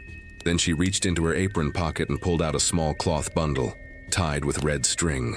"This here's a mojo bag," she whispered. "Got gopher dust, high john root, and some other things I won't name. You wear it round your neck, keep it hidden. It'll protect you when the time comes. Make you strong when you need strength. The ancestors watching, Betty. They know what you're trying to do." Betty took the bag, felt its weight in her palm. It was warm, like it held some kind of power. She tied it around her neck, tucked it under her dress where no one could see. 3 days later, Master Hawthorne made his decision. The plantation was losing money too fast, and $1,200 was too much to turn down, even if it meant upsetting his wife. Betty Moore was sold to Silas Crowe. Gather round now, folks, 'cause this here's where Betty's story takes her deep into the belly of the beast, where she learns that evil has layers, that cruelty can always get worse, that hell itself got deeper chambers for them that traffic in human souls. Silas Crowe loaded Betty into his wagon alongside the 20 other purchased slaves, chains rattling as they rolled away from Hawthorne Plantation toward Mobile, Alabama. 3 days' journey through dusty roads and sweltering heat. Betty sat in that wagon, her back pressing against the wooden slats, every bump and rut sending fresh pain through her scarred flesh. But the physical pain was nothing compared to what was building inside her. She was closer now to the man who'd destroyed her life. Close enough to smell his expensive cologne. Close enough to hear him laughing with his drivers about prices and profits. Close enough to kill. The mojo bag Aunt Cleo had given her hung heavy around her neck, warm against her skin like it had a heartbeat of its own. Betty touched it through her dress, drawing strength from the old magic, from the ancestors watching over her, from the promise she'd made on that whipping post. "Wait," the spirits whispered. "Wait for the right moment. Patience is a weapon too." They arrived at Crowe's operation on the outskirts of Mobile on a gray October morning. The place was bigger than Hawthorne Plantation, a sprawling compound with multiple buildings, high fences, and guards patrolling with dogs and rifles. This wasn't just a plantation. It was a slave-trading hub where humans was processed like livestock, broken and resold to the highest bidder across the Deep South. The quarters here was worse than anything Betty had seen. Cramped shacks with dirt floors, barely enough room to lie down, the smell of unwashed bodies and despair thick in the air. The slaves here looked hollowed out, eyes empty, spirits crushed. These was folks who'd been separated from everything they loved, dragged through multiple sales, belonging to no place and no one except the chains that bound them. Betty was assigned to work in the main house, Crowe's personal residence, a 2-story structure that tried to look respectable but couldn't hide the rot underneath. She cooked, cleaned, served meals, all while watching and waiting for her opportunity. Crowe had a wife, a pale, nervous woman who drank laudanum and rarely left her room, and no children. The household staff was small: Betty, 2 other women, and an old man who tended the grounds. It was through them that Betty learned the full extent of Crowe's evil. He didn't just buy and sell slaves, he broke them systematically. Rebellious ones was put in the seasoning house, a windowless shed where they was starved, beaten, and worse, until their submission became absolute. Women was bred like horses, forcibly paired with strong men to produce valuable children. Runaways who was caught was made examples of, in ways that made Betty's whipping look merciful. "You stay invisible," warned Essie, one of the other house servants. a woman whose eyes held the deadness of someone who'd seen too much. Mr. Crowe, he likes to sample his merchandise, if you catch my meaning. Young women especially. You keep your head down, work hard. Don't give him no reason to notice you. But Betty couldn't be invisible. Not with the rage burning inside her. Not with the vow she'd made. Not with the mojo bag reminding her of her purpose every time it touched her skin. 2 weeks into her time at Crowe's compound, Betty overheard a conversation that made her blood run cold. She was serving dinner to Crowe and 3 other slave traders, wealthy men discussing business over roast chicken and whiskey. "Got a new shipment coming in from Virginia next month," one man was saying.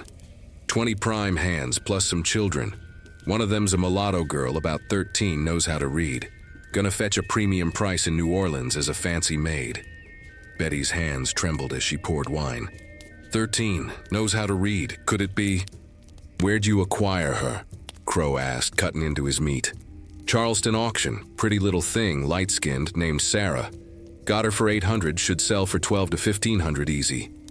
The wine glass shattered in Betty's hand. Red liquid splashed across the white tablecloth like blood, glass cutting into her palm. The room went silent. "Clumsy girl," Crowe barked, standing up. "Clean this mess up, now." But Betty couldn't move, couldn't breathe. Sarah, they was talking about Sarah, her daughter, who'd been sold and resold like she was nothing, passed from owner to owner, her value calculated in dollars and cents. Her baby, who knew how to read because Betty had taught her in secret, was being marketed for that very knowledge that was supposed to set her free. "I said clean it up."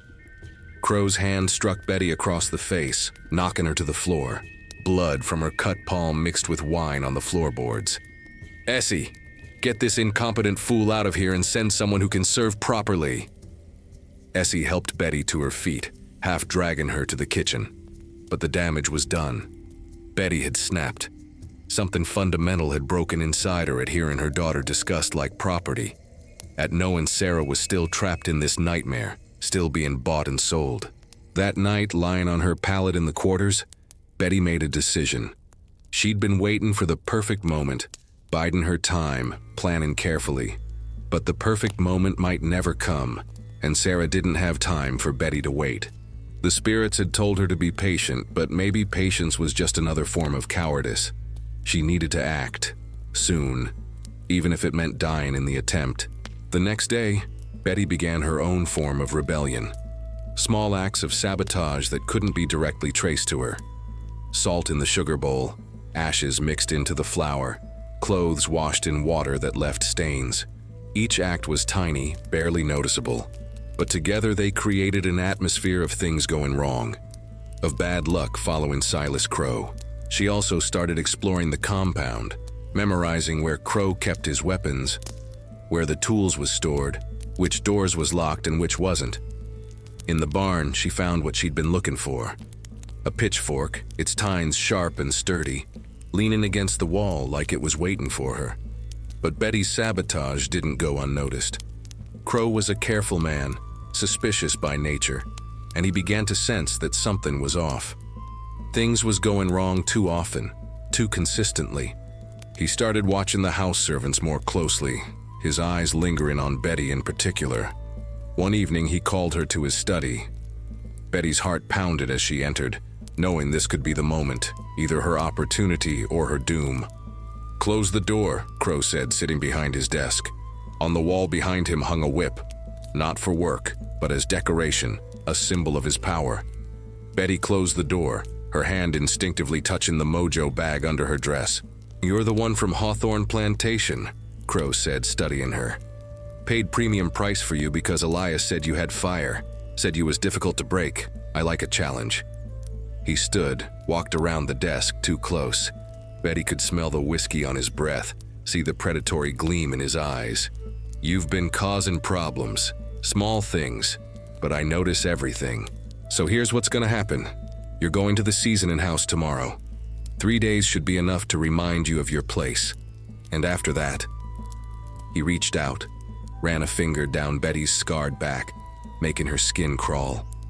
"After that, we'll see if you've learned your lesson. The seasoning house, where slaves was broken beyond repair, where Betty would lose whatever strength she had left, where the ancestors' protection might not reach. "No," Betty heard herself say. One word, quiet but absolute. Crowe's face darkened. "What did you say?" "I said no." Betty's voice grew stronger. "You done took everything from me. My mama, my love, my child. You sold my daughter Sarah, 13 years old, knows how to read, like she was nothing. You think you can break me? I'm already broken, but I'm still standing, and I ain't going to no seasoning house." For a moment, Crowe just stared at her, shocked that a slave would dare speak to him this way. Then his face twisted with rage, and he lunged for her. "Now listen here, child, 'cause what happened next in that study shows you the true face of evil. Shows you how men like Silas Crowe don't just own bodies. They try to own souls, try to crush every bit of humanity until there's nothing left but obedience and fear." When Crowe lunged at Betty, his hands reaching for her throat, she did something that surprised even herself. She fought back. Her fist connected with his jaw, sending him stumbling backward. For just a second, shock froze his face. No slave had ever struck him before. Then rage replaced shock, and he grabbed the whip from the wall behind his desk. "You dare raise your hand to a white man?" he roared, the whip uncoiling like a snake. "You done just signed your death warrant, girl." But before he could strike, the study door burst open. Two of Crowe's overseers rushed in, drawn by the commotion. They grabbed Betty, held her fast while she struggled, while Crowe stood there breathing hard, his face red with fury and humiliation. "Take her to the post," he commanded. 100 lashes, and after that, 3 days in the hole. I want everyone on this compound to see what happens to slaves who forget they place. The hole. Lord have mercy. The hole was worse than the seasoning house. A pit dug in the ground, 6 feet deep and barely wide enough to stand in, covered with a wooden grate. Slaves was thrown down there in darkness. No food, no water. Left to bake in the Alabama heat or freeze in the cold, depending on the season. Some folks went mad down there. Some folks never came out. They dragged Betty to the whipping post in the center of the compound, that terrible tree that had witnessed so much suffering. All the slaves was called out to watch, Crowe's standard practice, making examples of the rebellious to keep the others in line. Betty was tied to the post, her scarred back exposed once again to the whip, to the sun, to the eyes of broken souls who couldn't help her even if they wanted to. "This woman struck a white man," Crowe announced to the assembled crowd. "She forgot that she's property, forgot that her life belongs to me. Let this be a lesson. Rebellion brings only pain." The overseer raised his whip. Betty braced herself, clutching the mojo bag in her mind since she couldn't reach it with her hands. The first strike fell, reopening old scars, creating new ones. The second, the third. Betty bit down on her lip until it bled, refusing to scream, refusing to give them the satisfaction. By the 20th lash, her back was raw meat. By the 50th, she'd lost count, her mind floating somewhere above her body, disconnected from the pain. By the 100th, she was barely conscious, hanging limp against the post, kept upright only by the ropes binding her wrists. They cut her down and dragged her to the hole. The wooden grate lifted, revealing darkness and the smell of earth and previous victims' despair. They threw her in. She landed hard on the packed dirt bottom, pain exploding through her ruined back. The grate slammed shut above her, blocking out the light, and Betty was alone in the darkness. 3 days. That's how long she was supposed to survive down here. The first day was the worst. The heat built as the sun rose, turning the hole into an oven. Betty's back screamed with pain, infection already setting in. She couldn't stand without her head hitting the grate, couldn't lie down without pressing her wounds into the dirt. Thirst consumed her. Her tongue swelled, her lips cracked, her mind started playing tricks. She saw her mama, Adizi, reaching down through the grate with hands that passed through the wood like smoke. She saw Jonah, his face twisted with the pain of their separation. She saw Sarah as a baby, as a child, as the young woman she must be now, sold again, trapped in this same nightmare. "I'm sorry," Betty whispered to the ghosts. I tried to get revenge, tried to make it right, but I'm too weak. I'm dying down here and Crowe's still breathing, still buying and selling our people. I failed you all. But then in the deepest part of that first night, when the heat had given way to cold, and Betty was shaken with fever and exhaustion, she heard a voice. Real this time, not a ghost or hallucination. "Betty," someone was whispering through the grate. "Betty Moore, you hear me?" Betty looked up, saw a dark shape blocking some of the stars visible through the wooden slats. "Who there?" "Name's Marcus. Been working here 2 years. Been watching you since you arrived. You different from the others, you ain't broke yet. Here." Something dropped through the grate, a small water skin, barely more than a few swallows. Betty grabbed it, drank greedily. The water was warm and tasted like leather, but it was life itself. "Why you helping me?" Betty asked. "'Cause I'm tired of watching our people die. Tired of Crowe and his kind. He struck him. Actually hit a white man. Nobody ever done that here, made me remember we still humans, still got fight in us." Marcus paused. "Listen, there's folks here talking about running. Not just one or two. A group. Maybe 10 of us. Heading north, trying to find the Underground Railroad. Word is there's a conductor operates near the Tennessee border, helps slaves cross over. We planning to leave in 2 weeks when Crowe goes to Charleston on business. You want in?" Betty's heart, which she thought had died somewhere between the whipping and the hole, suddenly beat stronger. "How I know this ain't a trap?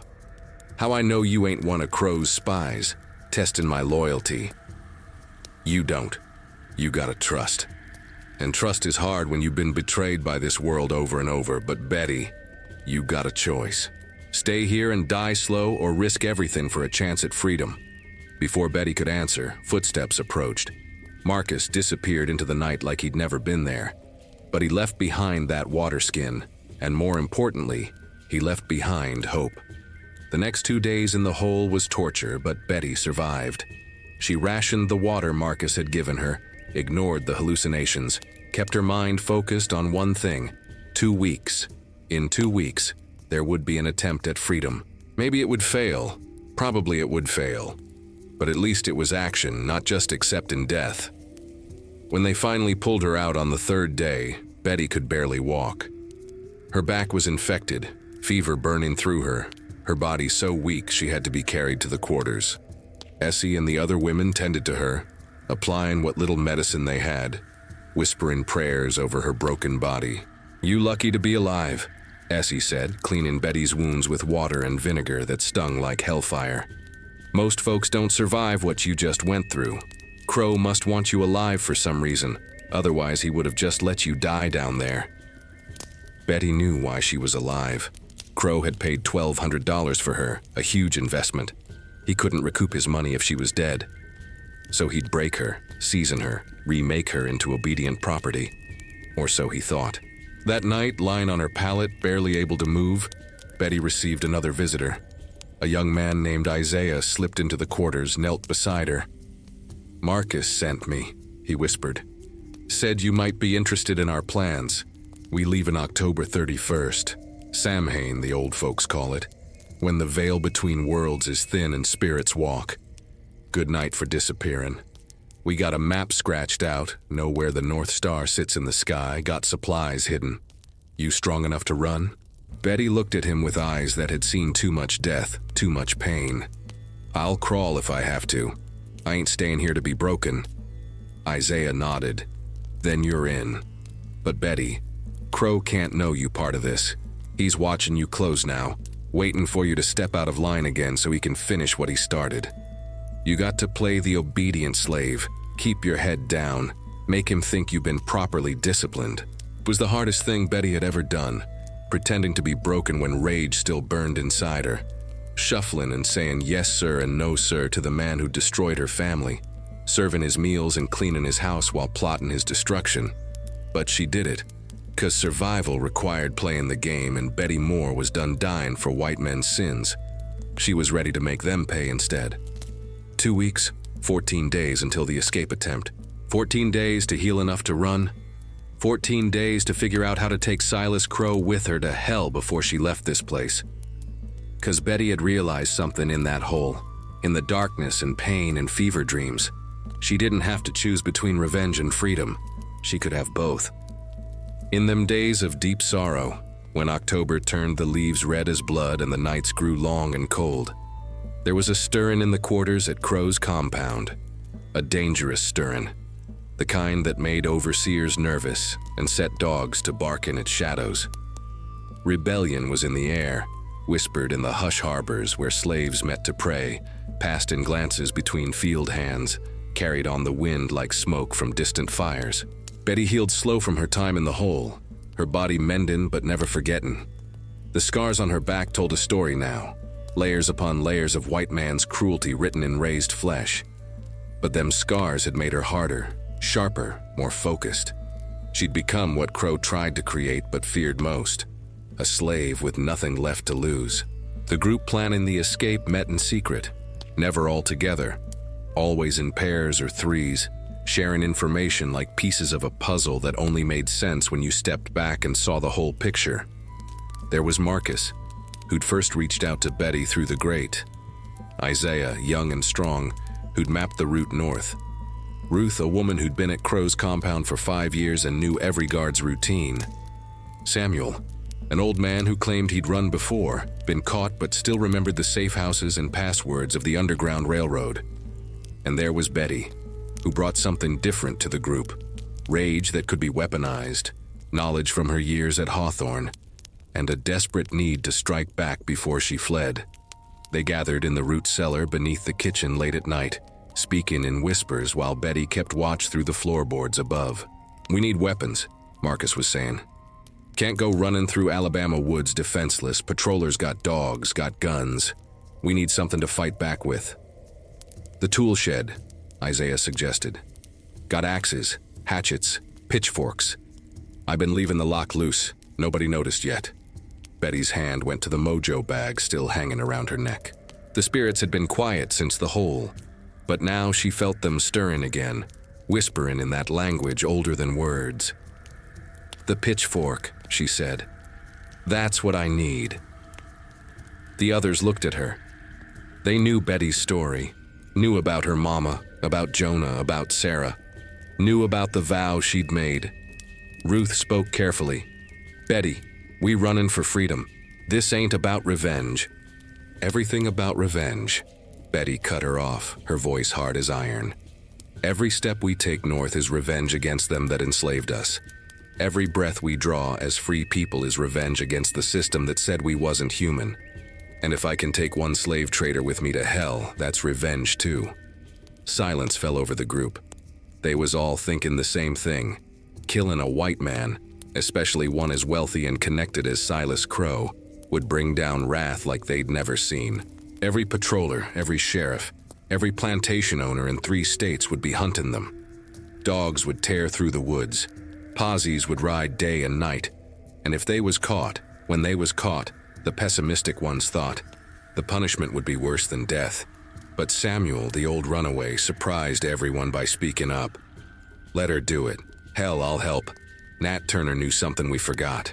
Sometimes you gotta strike back, even if it costs you everything. We've been accepting our bondage too long, praying for freedom while they whip still falling. Maybe it's time to fight." The debate raged in whispers. Fight or flight, revenge or survival, the righteous anger of the oppressed versus the practical need to stay alive. In the end, they compromised. Betty could have her revenge, but only on the night they ran, after they was already gone, after they'd had a few hours head start, not before. October 31st, Marcus confirmed. Crowe leaves for Charleston that morning. Won't be back for 3 days. We move at midnight when the guards is tired and the moon is dark. Meet at the north fence. Isaiah's been cutting the wire slow, bit by bit.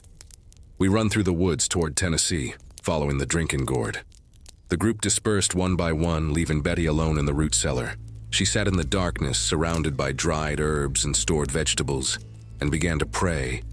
Not the prayers they'd been taught in the white folks' church, but the old prayers, the ones her mama had whispered, the ones that called on Oya and Shango and the spirits of those who died in chains. "Give me strength, ancestors.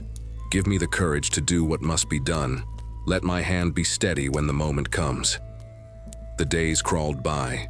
Betty played her role perfect. The broken slave, obedient and quiet. eyes downcast, voice soft. She served Crowe's meals without spillin', cleaned his study without sabotage, moved through the compound like a ghost who'd forgotten how to haunt. Crowe seemed satisfied, convinced that the whipping and the hole had finally broken her spirit. But at night, Betty practiced. In the darkness of her cabin, she went through the motions over and over. The lunge, the thrust, the angle needed to drive a pitchfork through a man's chest. She visualized it so many times it became more real than memory, more certain than the past. On October 28th, 3 days before the planned escape, disaster struck. One of the conspirators, a young woman named Lily who'd joined late, cracked under the pressure. She was house staff too, worked in Crowe's personal quarters, and when he started questioning her about unusual activity among the slaves, about secret meetings and whispered conversations, she broke down and confessed everything. The alarm went up at dawn. Guards swept through the quarters, dragging slaves from their cabins, demanding names. Marcus was caught first. They beat him in the yard, whip falling again and again while he screamed but didn't talk. Then Isaiah, then Ruth. One by one, they was identified, tied up, lined up against the wall of the main house. Betty watched from the kitchen window, her heart in her throat. They hadn't named her yet. Maybe Lily didn't know Betty was involved, or maybe the girl was protecting her with her silence. But it was only a matter of time before someone talked, before Crowe's rage demanded more names, more bodies to punish. Crowe stood on his porch, surveying his captured property like a king who'd just crushed a peasant revolt. "Planning to run, were you?" he called out to the bound slaves. "Thought you could steal yourselves away from me? I paid good money for each of you. You're my property, and property doesn't get to decide its own fate." He pointed at Marcus.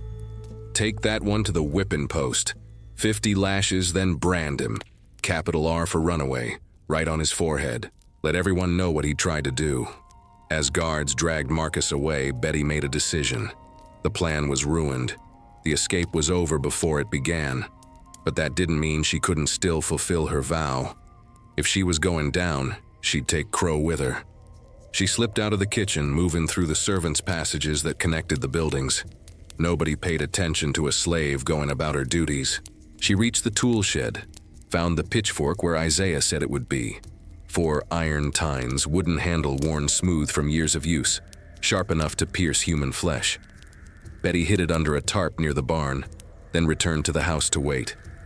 That night, when Crowe would be alone in his study, drinking his whiskey and counting his money, that's when she'd strike. Not midnight on October 31st.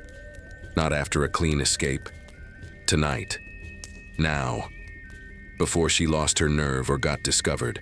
As evening fell and the compound settled into its routine of suffering, Betty touched the mojo bag one last time. She thought of her mama on that slave ship, birthing her in darkness. She thought of Jonah's face the last time she saw him, chained in a wagon. She thought of Sarah, her baby girl, still trapped somewhere in this nightmare. "This is for all of us," Betty whispered. "For every soul Crowe ever bought and sold. For every family he tore apart. For every dream he killed."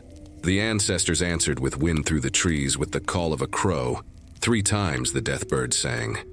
It was time. Now listen here, folks, because what happened that October night shows you how the devil plays his games. How evil always got one more trick up its sleeve. How the road to justice is paved with dangers you can't never see coming.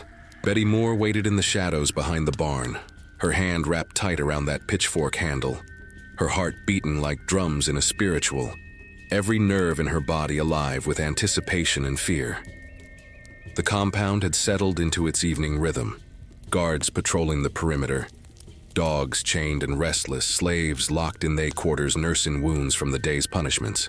Marcus and the others who'd been caught was chained in the equipment shed, awaiting whatever horrors Crowe had planned for them come morning. The air smelled of smoke from cooking fires, sweat, and something else. Something electric, like the moment before lightning strikes. Betty watched the main house through a crack in the barn wall. Light glowed in Crowe's study window on the 2nd floor. She could see his shadow moving back and forth, pacing, probably still raging about the attempted escape. This was her moment. Slip into the house through the servants' entrance, climb the back stairs, catch him alone in his study where he felt safe and untouchable. The mojo bag burned against her chest, hot as a coal. The ancestors was with her now, riding her shoulders, guiding her hand. She could feel them. Her mama Adays, the grandmother she'd never met. All the souls who'd suffered under Crowe's business. All the families he'd torn apart. They was hungry for justice, and Betty was they instrument. She moved across the yard quiet as a ghost, the pitchfork hidden under a long shawl. Nobody stopped her.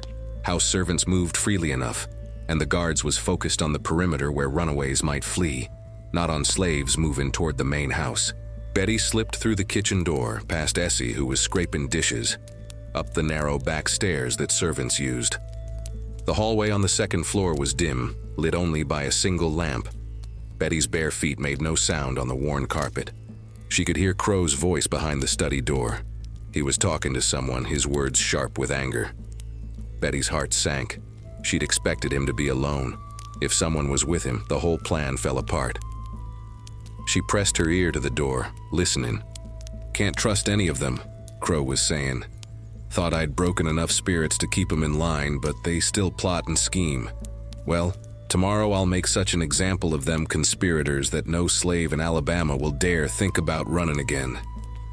"What about the woman?" another voice asked. "The one you paid premium for? Betty, isn't it? She involved?" Betty's blood froze. That voice, she knew that voice. It was Thomas Hawthorne, the son of her former master. What was he doing here? "I don't know yet," Crowe replied. "But she's got that look about her. The same defiant fire I saw when I first examined her. If she's part of it, she'll break eventually, they all do, and if she's not..." He paused, and Betty heard liquid pouring. Whiskey, probably. "Well, I got other uses for a woman like that." The way he said it made Betty's skin crawl. She gripped the pitchfork tighter, rage building in her chest like steam in a kettle. This man, this devil who'd stolen her family piece by piece, was discussing her like she was livestock, planning to break her or use her or both. The door suddenly opened, and Thomas Hawthorne stepped out. He nearly walked right into Betty before he saw her standing there in the dim hallway, the pitchfork partially visible under her shawl. For a long moment, they stared at each other. The white man who'd once shown her daughter mercy, and the slave who'd just been caught with a weapon outside his business associate's study. Thomas's eyes went to the pitchfork, then back to Betty's face. He saw something there. The desperation, the rage, the finality of someone who'd reached the end of all roads. His hand moved toward his belt where a pistol hung, and Betty knew she had seconds to act or die. "Mr. Thomas, sir," she said quickly, keeping her voice low and humble. "Mr. Crowe asked me to bring this tool up from the barn. Said something about needing to check it for repairs." It was a weak lie, transparent as glass, but Thomas hesitated. Maybe he remembered that day he'd caught Sarah writing in the dirt, remembered choosing mercy over cruelty. Maybe he saw Betty as more than just property. Or maybe, and this is what Betty saw flash across his face, maybe he was tired of Crowe's brutality too, tired of the whole bloody business of slavery. "Betty," he said quietly, "whatever you thinking about doing, it won't end well for you. You kill a white man, they'll hunt you across 3 states. They'll make your death last days. Is revenge worth that?" "Yes," Betty answered, and there was no hesitation in her voice. "He took my mama, my love, my child. He's taken slaves' lives every day, tearing apart families, breaking spirits. Someone's got to stop him. Might as well be me." Thomas looked at her for a long moment. Then, in a move that shocked Betty to her core, he stepped aside. "I'll be downstairs," he said. "And I'm a heavy sleeper. Don't hear nothing that happens on the 2nd floor." He walked away, his footsteps echoing down the hall, leaving Betty alone with her destiny. Betty's hands shook. Had Thomas really just given her permission? Or was this a trap? Some elaborate setup to catch her in the act? There was no time to question it. Crowe was alone now, unguarded, and this might be her only chance. She pushed open the study door. Crowe sat behind his desk, back to the entrance, studying papers by lamplight. The room smelled of whiskey, tobacco, and old leather. On the walls hung certificates of sale, bills of transaction, the documentation of his life's work buying and selling human souls.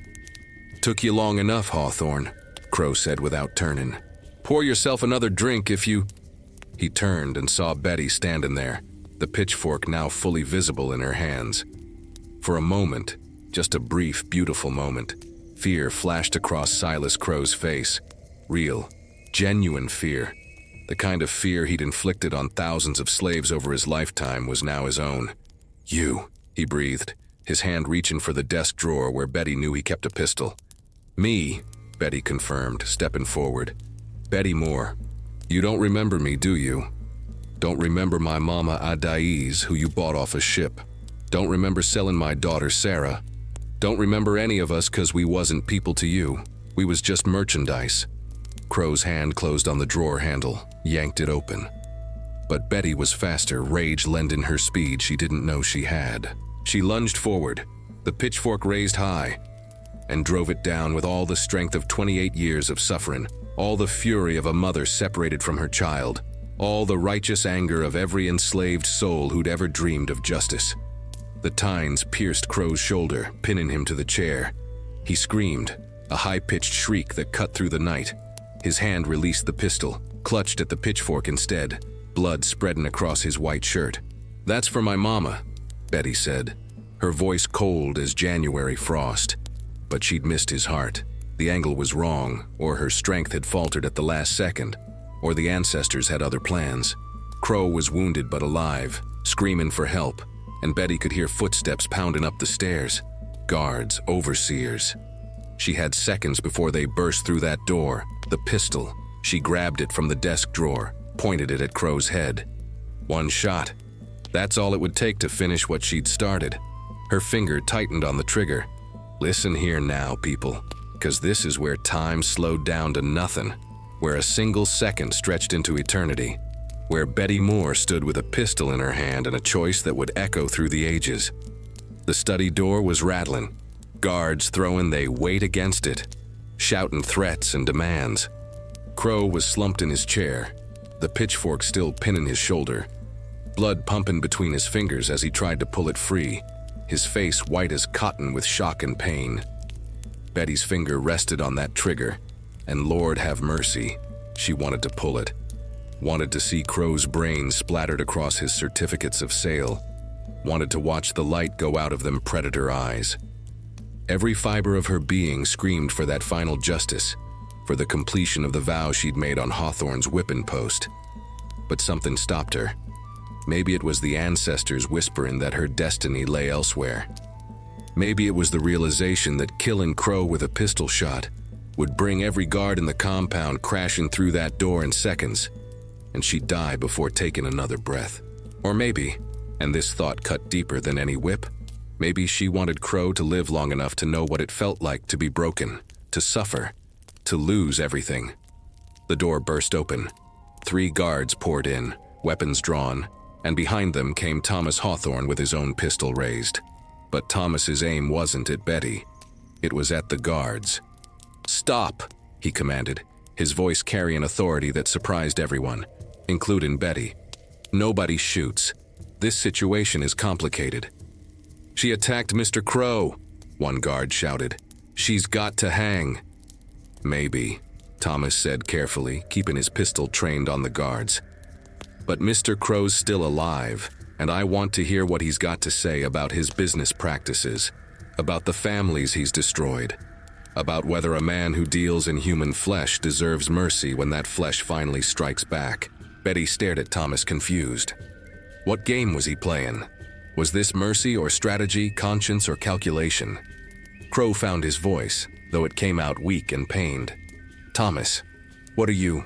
You're defending a slave who just tried to murder me." "I'm questioning a system that drives humans to such desperate acts," Thomas replied. His voice was steady, but Betty could see sweat on his brow. He was risking everything with this stand. His reputation, his safety, maybe his life. "My father built his fortune on slavery, and I've profited from it too. But I've also seen what it does, to the enslaved and to the enslavers. We've become monsters, Silas, all of us. The room fell into a strange tableau, Betty with the pistol, Crowe bleeding in his chair, guards uncertain whether to shoot or wait, Thomas holding them all in check with his weapon and his words. Outside, she could hear more footsteps, more voices. The whole compound was waking up to the commotion. "Betty," Thomas said, turning to her, "put down the pistol, not because you don't have the right to pull that trigger, God knows you do, but because there's another way. Let Crowe live with his wound, with the knowledge that one of his victims fought back. Let him face the shame of being bested by a woman he thought was property. He'll just send people after me," Betty said, her voice hard. "He'll hunt me till I'm dead or worse." "Not if he's discredited," Thomas countered. "Not if word gets out about the brutality of his operation, about the seasoning house and the hole and all the other horrors. I've got connections. Abolitionists in Charleston who'd love to expose a slave trader's cruelty. This could be bigger than one man's death. This could shake the whole system." It was a seductive argument, the idea that justice could come through exposure rather than blood. But Betty had lived too long under slavery's boot to trust in white man's justice, even from one who seemed sympathetic. "Your abolitionists won't save my daughter," Betty said. "They won't bring back my mama or my love. They won't undo 28 years of suffering." "No," Thomas admitted. "Nothing can undo that. But Betty, if you shoot Crowe now, you die tonight. If you let him live, you might survive long enough to find Sarah, to actually escape north, to live free. Isn't that better revenge? Living well instead of dying for a moment of satisfaction?" The pistol felt heavy in Betty's hand. Every second she delayed, more guards was arriving, surrounding the house. Her window of opportunity was closing fast. She looked at Crowe, saw him watching her with pain-glazed eyes, waiting to see if he'd live or die by her decision. Then Betty did something nobody expected. She lowered the pistol, walked over to Crowe, and pulled the pitchfork free from his shoulder. He screamed again, fresh blood pumping from the wound. She looked him dead in the eye and spoke words that carried more weight than any bullet. "You gon' live, Silas Crowe. You gon' live with that scar in your shoulder, and every time it aches, every time you see it in the mirror, you gon' remember Betty Moore. You gon' remember that a slave, a woman you thought was property, stood over you with death in her hands and chose mercy you never showed us. And you gon' spend the rest of your days wondering when I'm coming back to finish what I started." She turned to Thomas. "Get me out of here. You promised another way. Prove it." What happened next moved fast as summer lightning. Thomas ordered the guards to tend to Crowe, then grabbed Betty's arm and rushed her down the back stairs. In the chaos of everyone converging on the study, they slipped out through the kitchen where Essie stood frozen in shock. "The others," Betty said, remembering Marcus and the conspirators chained in the equipment shed. "We can't leave them." "We can't save everyone tonight," Thomas said, though guilt showed plain on his face. "But I'll use my influence to buy them, get them away from Crowe. I promise you that. Right now you need to run before every overseer in Alabama comes after you." They reached the north fence where Isaiah had cut the wire. Thomas pulled it aside, creating an opening barely wide enough to squeeze through. Behind them, shouts echoed through the compound. Crowe's voice, weak but venomous, ordering his men to find the escaped slave, to bring her back dead or alive. "Follow the North Star," Thomas said, pressing something into Betty's hand. A small pouch of coins, more money than she'd ever held. "Head northeast toward Tennessee. There's a Quaker family near Chattanooga, the Hendersons, who help runaways. Tell them Thomas Hawthorne sent you. They'll get you to the next station on the railroad." Betty looked at this white man who'd just betrayed his own kind to save her, and she couldn't make sense of it. "Why you doing this?" "Because I'm tired of sleeping in a house built on screams," Thomas said simply. "Because I saw your daughter write her name in the dirt and realized that if she was human enough to learn, she was human enough to be free. Because maybe, just maybe, I can do one good thing to balance all the evil I've profited from. Now go, before I lose my nerve." Betty squeezed through the fence, felt the wire scrape her back, felt Alabama dirt under her bare feet turn to wild grass. Freedom was ahead, somewhere in them dark woods, somewhere under that North Star, Behind her was everything she'd known. The quarters, the fields, the pain. Ahead was everything she'd dreamed of and the terrifying unknown. She ran like her mama had run from slave catchers in Africa. Ran like Jonah must have run before they caught him. Ran for Sarah, for every child still in chains, for the ancestors who died without seeing freedom. The night swallowed her, and behind her dogs began to bay. Now you see, people, this here's where Betty Moore's story reaches its bloody climax, where justice delayed becomes justice delivered, where the universe finally balances accounts written in human suffering. But first, we got to follow Betty through 3 days of running, 3 days that felt like 3 lifetimes, where every shadow held danger and every sound could mean death. She ran through Alabama woods thick with pine and oak, her feet bleeding from roots and rocks, her lungs burning with exertion. Behind her, Crowe's men tracked with dogs and torches, their voices carrying through the night air like demons on the hunt. But Betty had something they didn't. She had the ancestors riding with her, the North Star guiding her, and the desperate strength of a woman who'd already lost everything except her life.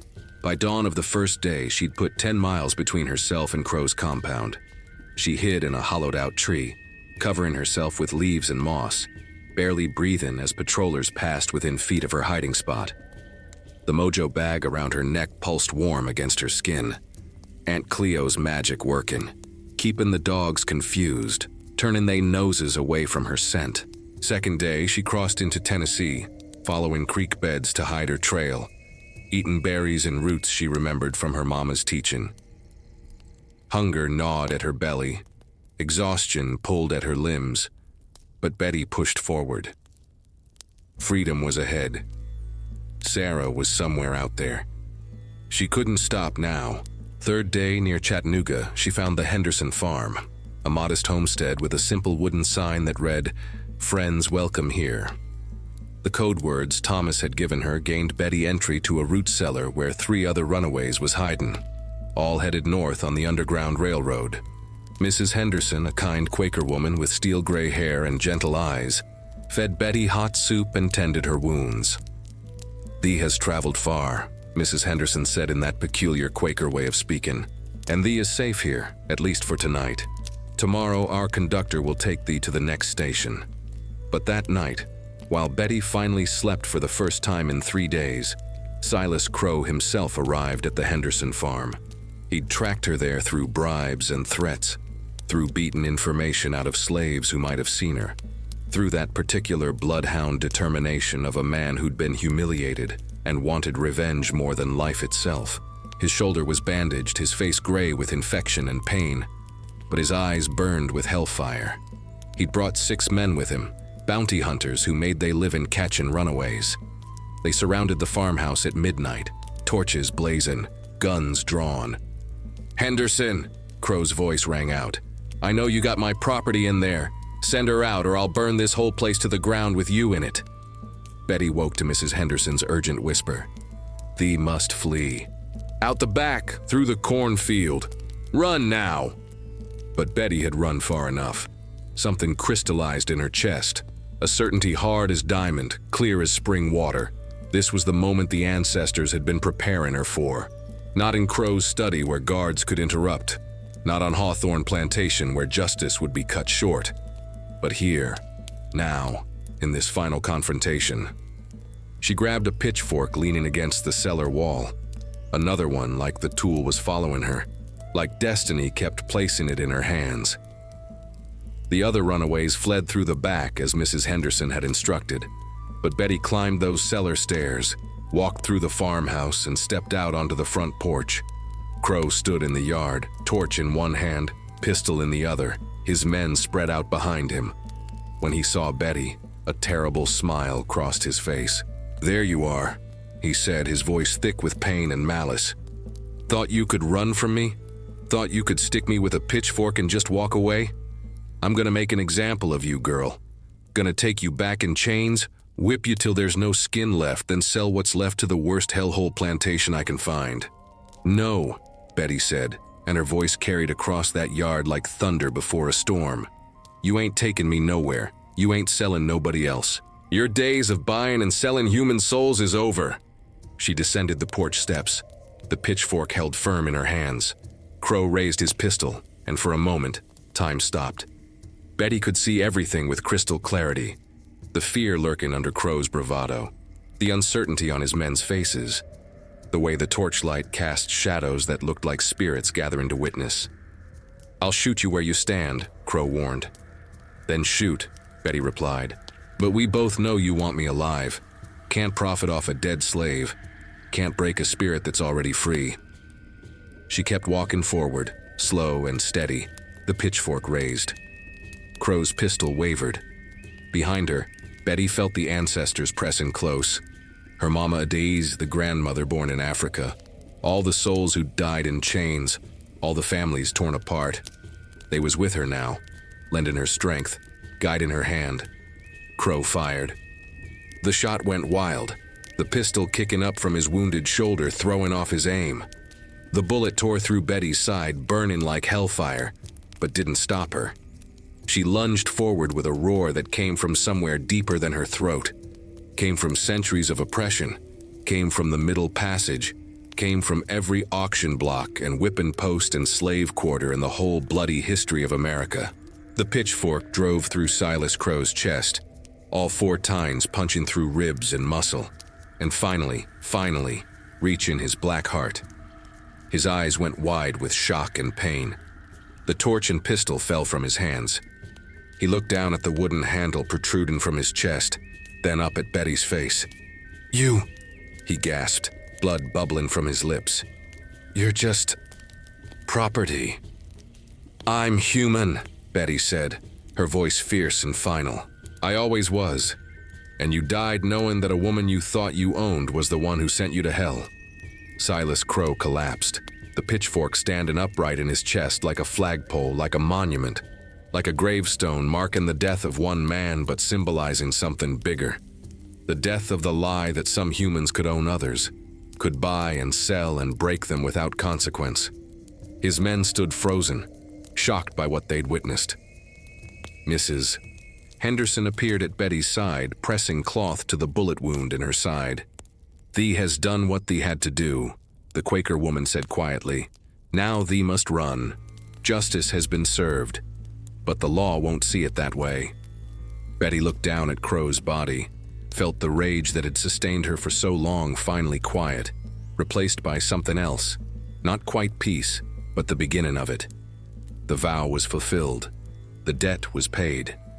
Now she could truly be free. She turned and ran into the Tennessee night, blood trailing behind her but spirit soaring ahead. While behind her, Silas Crowe's bounty hunters argued about whether to chase or cut their losses. The conductor on the Underground Railroad found Betty a mile down the road, half conscious from blood loss but still clutching the coins Thomas had given her, still moving north toward freedom.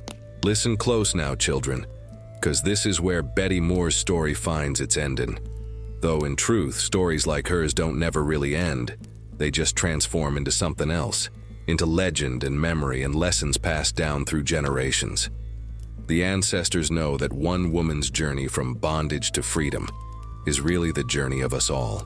Betty Moore survived that bullet wound, though it left her with a scar that matched the ones on her back, another mark of slavery's cruelty, another testimony written in flesh. The Underground Railroad carried her north through Tennessee, Kentucky, and finally across the Ohio River into free territory. Each station brought new conductors, new safe houses, new faces of black and white folks who believed that freedom was a birthright, not a privilege granted by some men to others. She reached Canada in the spring of 1845, settling in a small community of formerly enslaved people near Toronto. They called it Little Africa, and it was there that Betty finally learned what it meant to wake up without fear, to walk down a street without lowering her eyes, to own her own labor and her own destiny. She took work as a seamstress, her skilled hands, the same hands that had picked cotton and wielded a pitchfork, now creating beautiful things instead of just surviving. But Betty never stopped searching for Sarah. She wrote letters through abolitionist networks, described her daughter to every conductor on the railroad, asked every newly arrived refugee if they'd heard tell of a light-skinned girl who could read, who'd been sold through Charleston. Years passed, 1, 2, 5, 10, and the hope that had sustained Betty through her escape began to fade like morning mist. Then in 1855, on a crisp October morning that smelled of wood smoke and fallen leaves, a young woman appeared at Betty's door. She was 25 years old, beautiful and dignified, with scars on her wrists from old shackles and Betty's fierce eyes staring out from her face. "Mama?" the woman whispered, and Betty's world stopped turning. Sarah had escaped too, had followed the drinking gourd north after years of suffering in New Orleans, had tracked her mother through the network of freed people who remembered Betty Moore's name, the woman who'd killed Silas Crowe, the woman who'd struck back against the system that enslaved them all. Mother and daughter fell into each other's arms, weeping tears that washed away 13 years of separation, while the ancestors sang spirituals of reunion in the wind. They built a life together in Canada. Betty taught Sarah and other freed people to read and write, passing on the dangerous knowledge that had once been forbidden. Sarah married a blacksmith named Isaiah, not the same Isaiah from Crowe's compound, but the name felt like destiny repeating itself, and gave Betty 3 grandchildren who would never know chains, never feel the whip, never be sold away from their families. But the story don't end there neither. Word of what Betty had done spread through the slave quarters of the South like wildfire. They whispered her name in hush harbors, sang about her in coded spirituals, told they children about the woman who'd driven a pitchfork through a slave trader's heart and lived to tell the tale. Betty Moore became legend, a symbol that resistance was possible, that the enslaved could strike back, that justice might be delayed but could never be completely denied. Some say the night Betty killed Crowe, every slave in Alabama dreamed of freedom. Some say her story inspired others to run, to fight, to refuse the lie that they was less than human. The truth is harder to measure but no less real. Betty Moore's rebellion was one spark in a fire that would eventually consume the whole institution of slavery. And when the Civil War finally came, when black folks took up arms to fight for their own liberation, when the Emancipation Proclamation was signed and chains began to fall across the South, Betty Moore, by then an old woman with gray in her hair and a lifetime of stories in her bones, knew that her pitchfork had been part of something bigger, part of a long chain of resistance that stretched from the first slave ship to the last plantation, from Nat Turner's rebellion to Harriet Tubman's raids, from Denmark Vesey's conspiracy to the Underground Railroad's silent war. Betty Moore lived to see slavery abolished, lived to dance in the streets with her daughter and grandchildren, celebrating Juneteenth with tears of joy and sorrow mixed together. She lived to be 73 years old, and when she finally crossed over Jordan, they say she went peaceful, knowing she'd fulfilled her vow, knowing she'd lived free, knowing her children's children would inherit a world slightly less cruel than the one she'd been born into.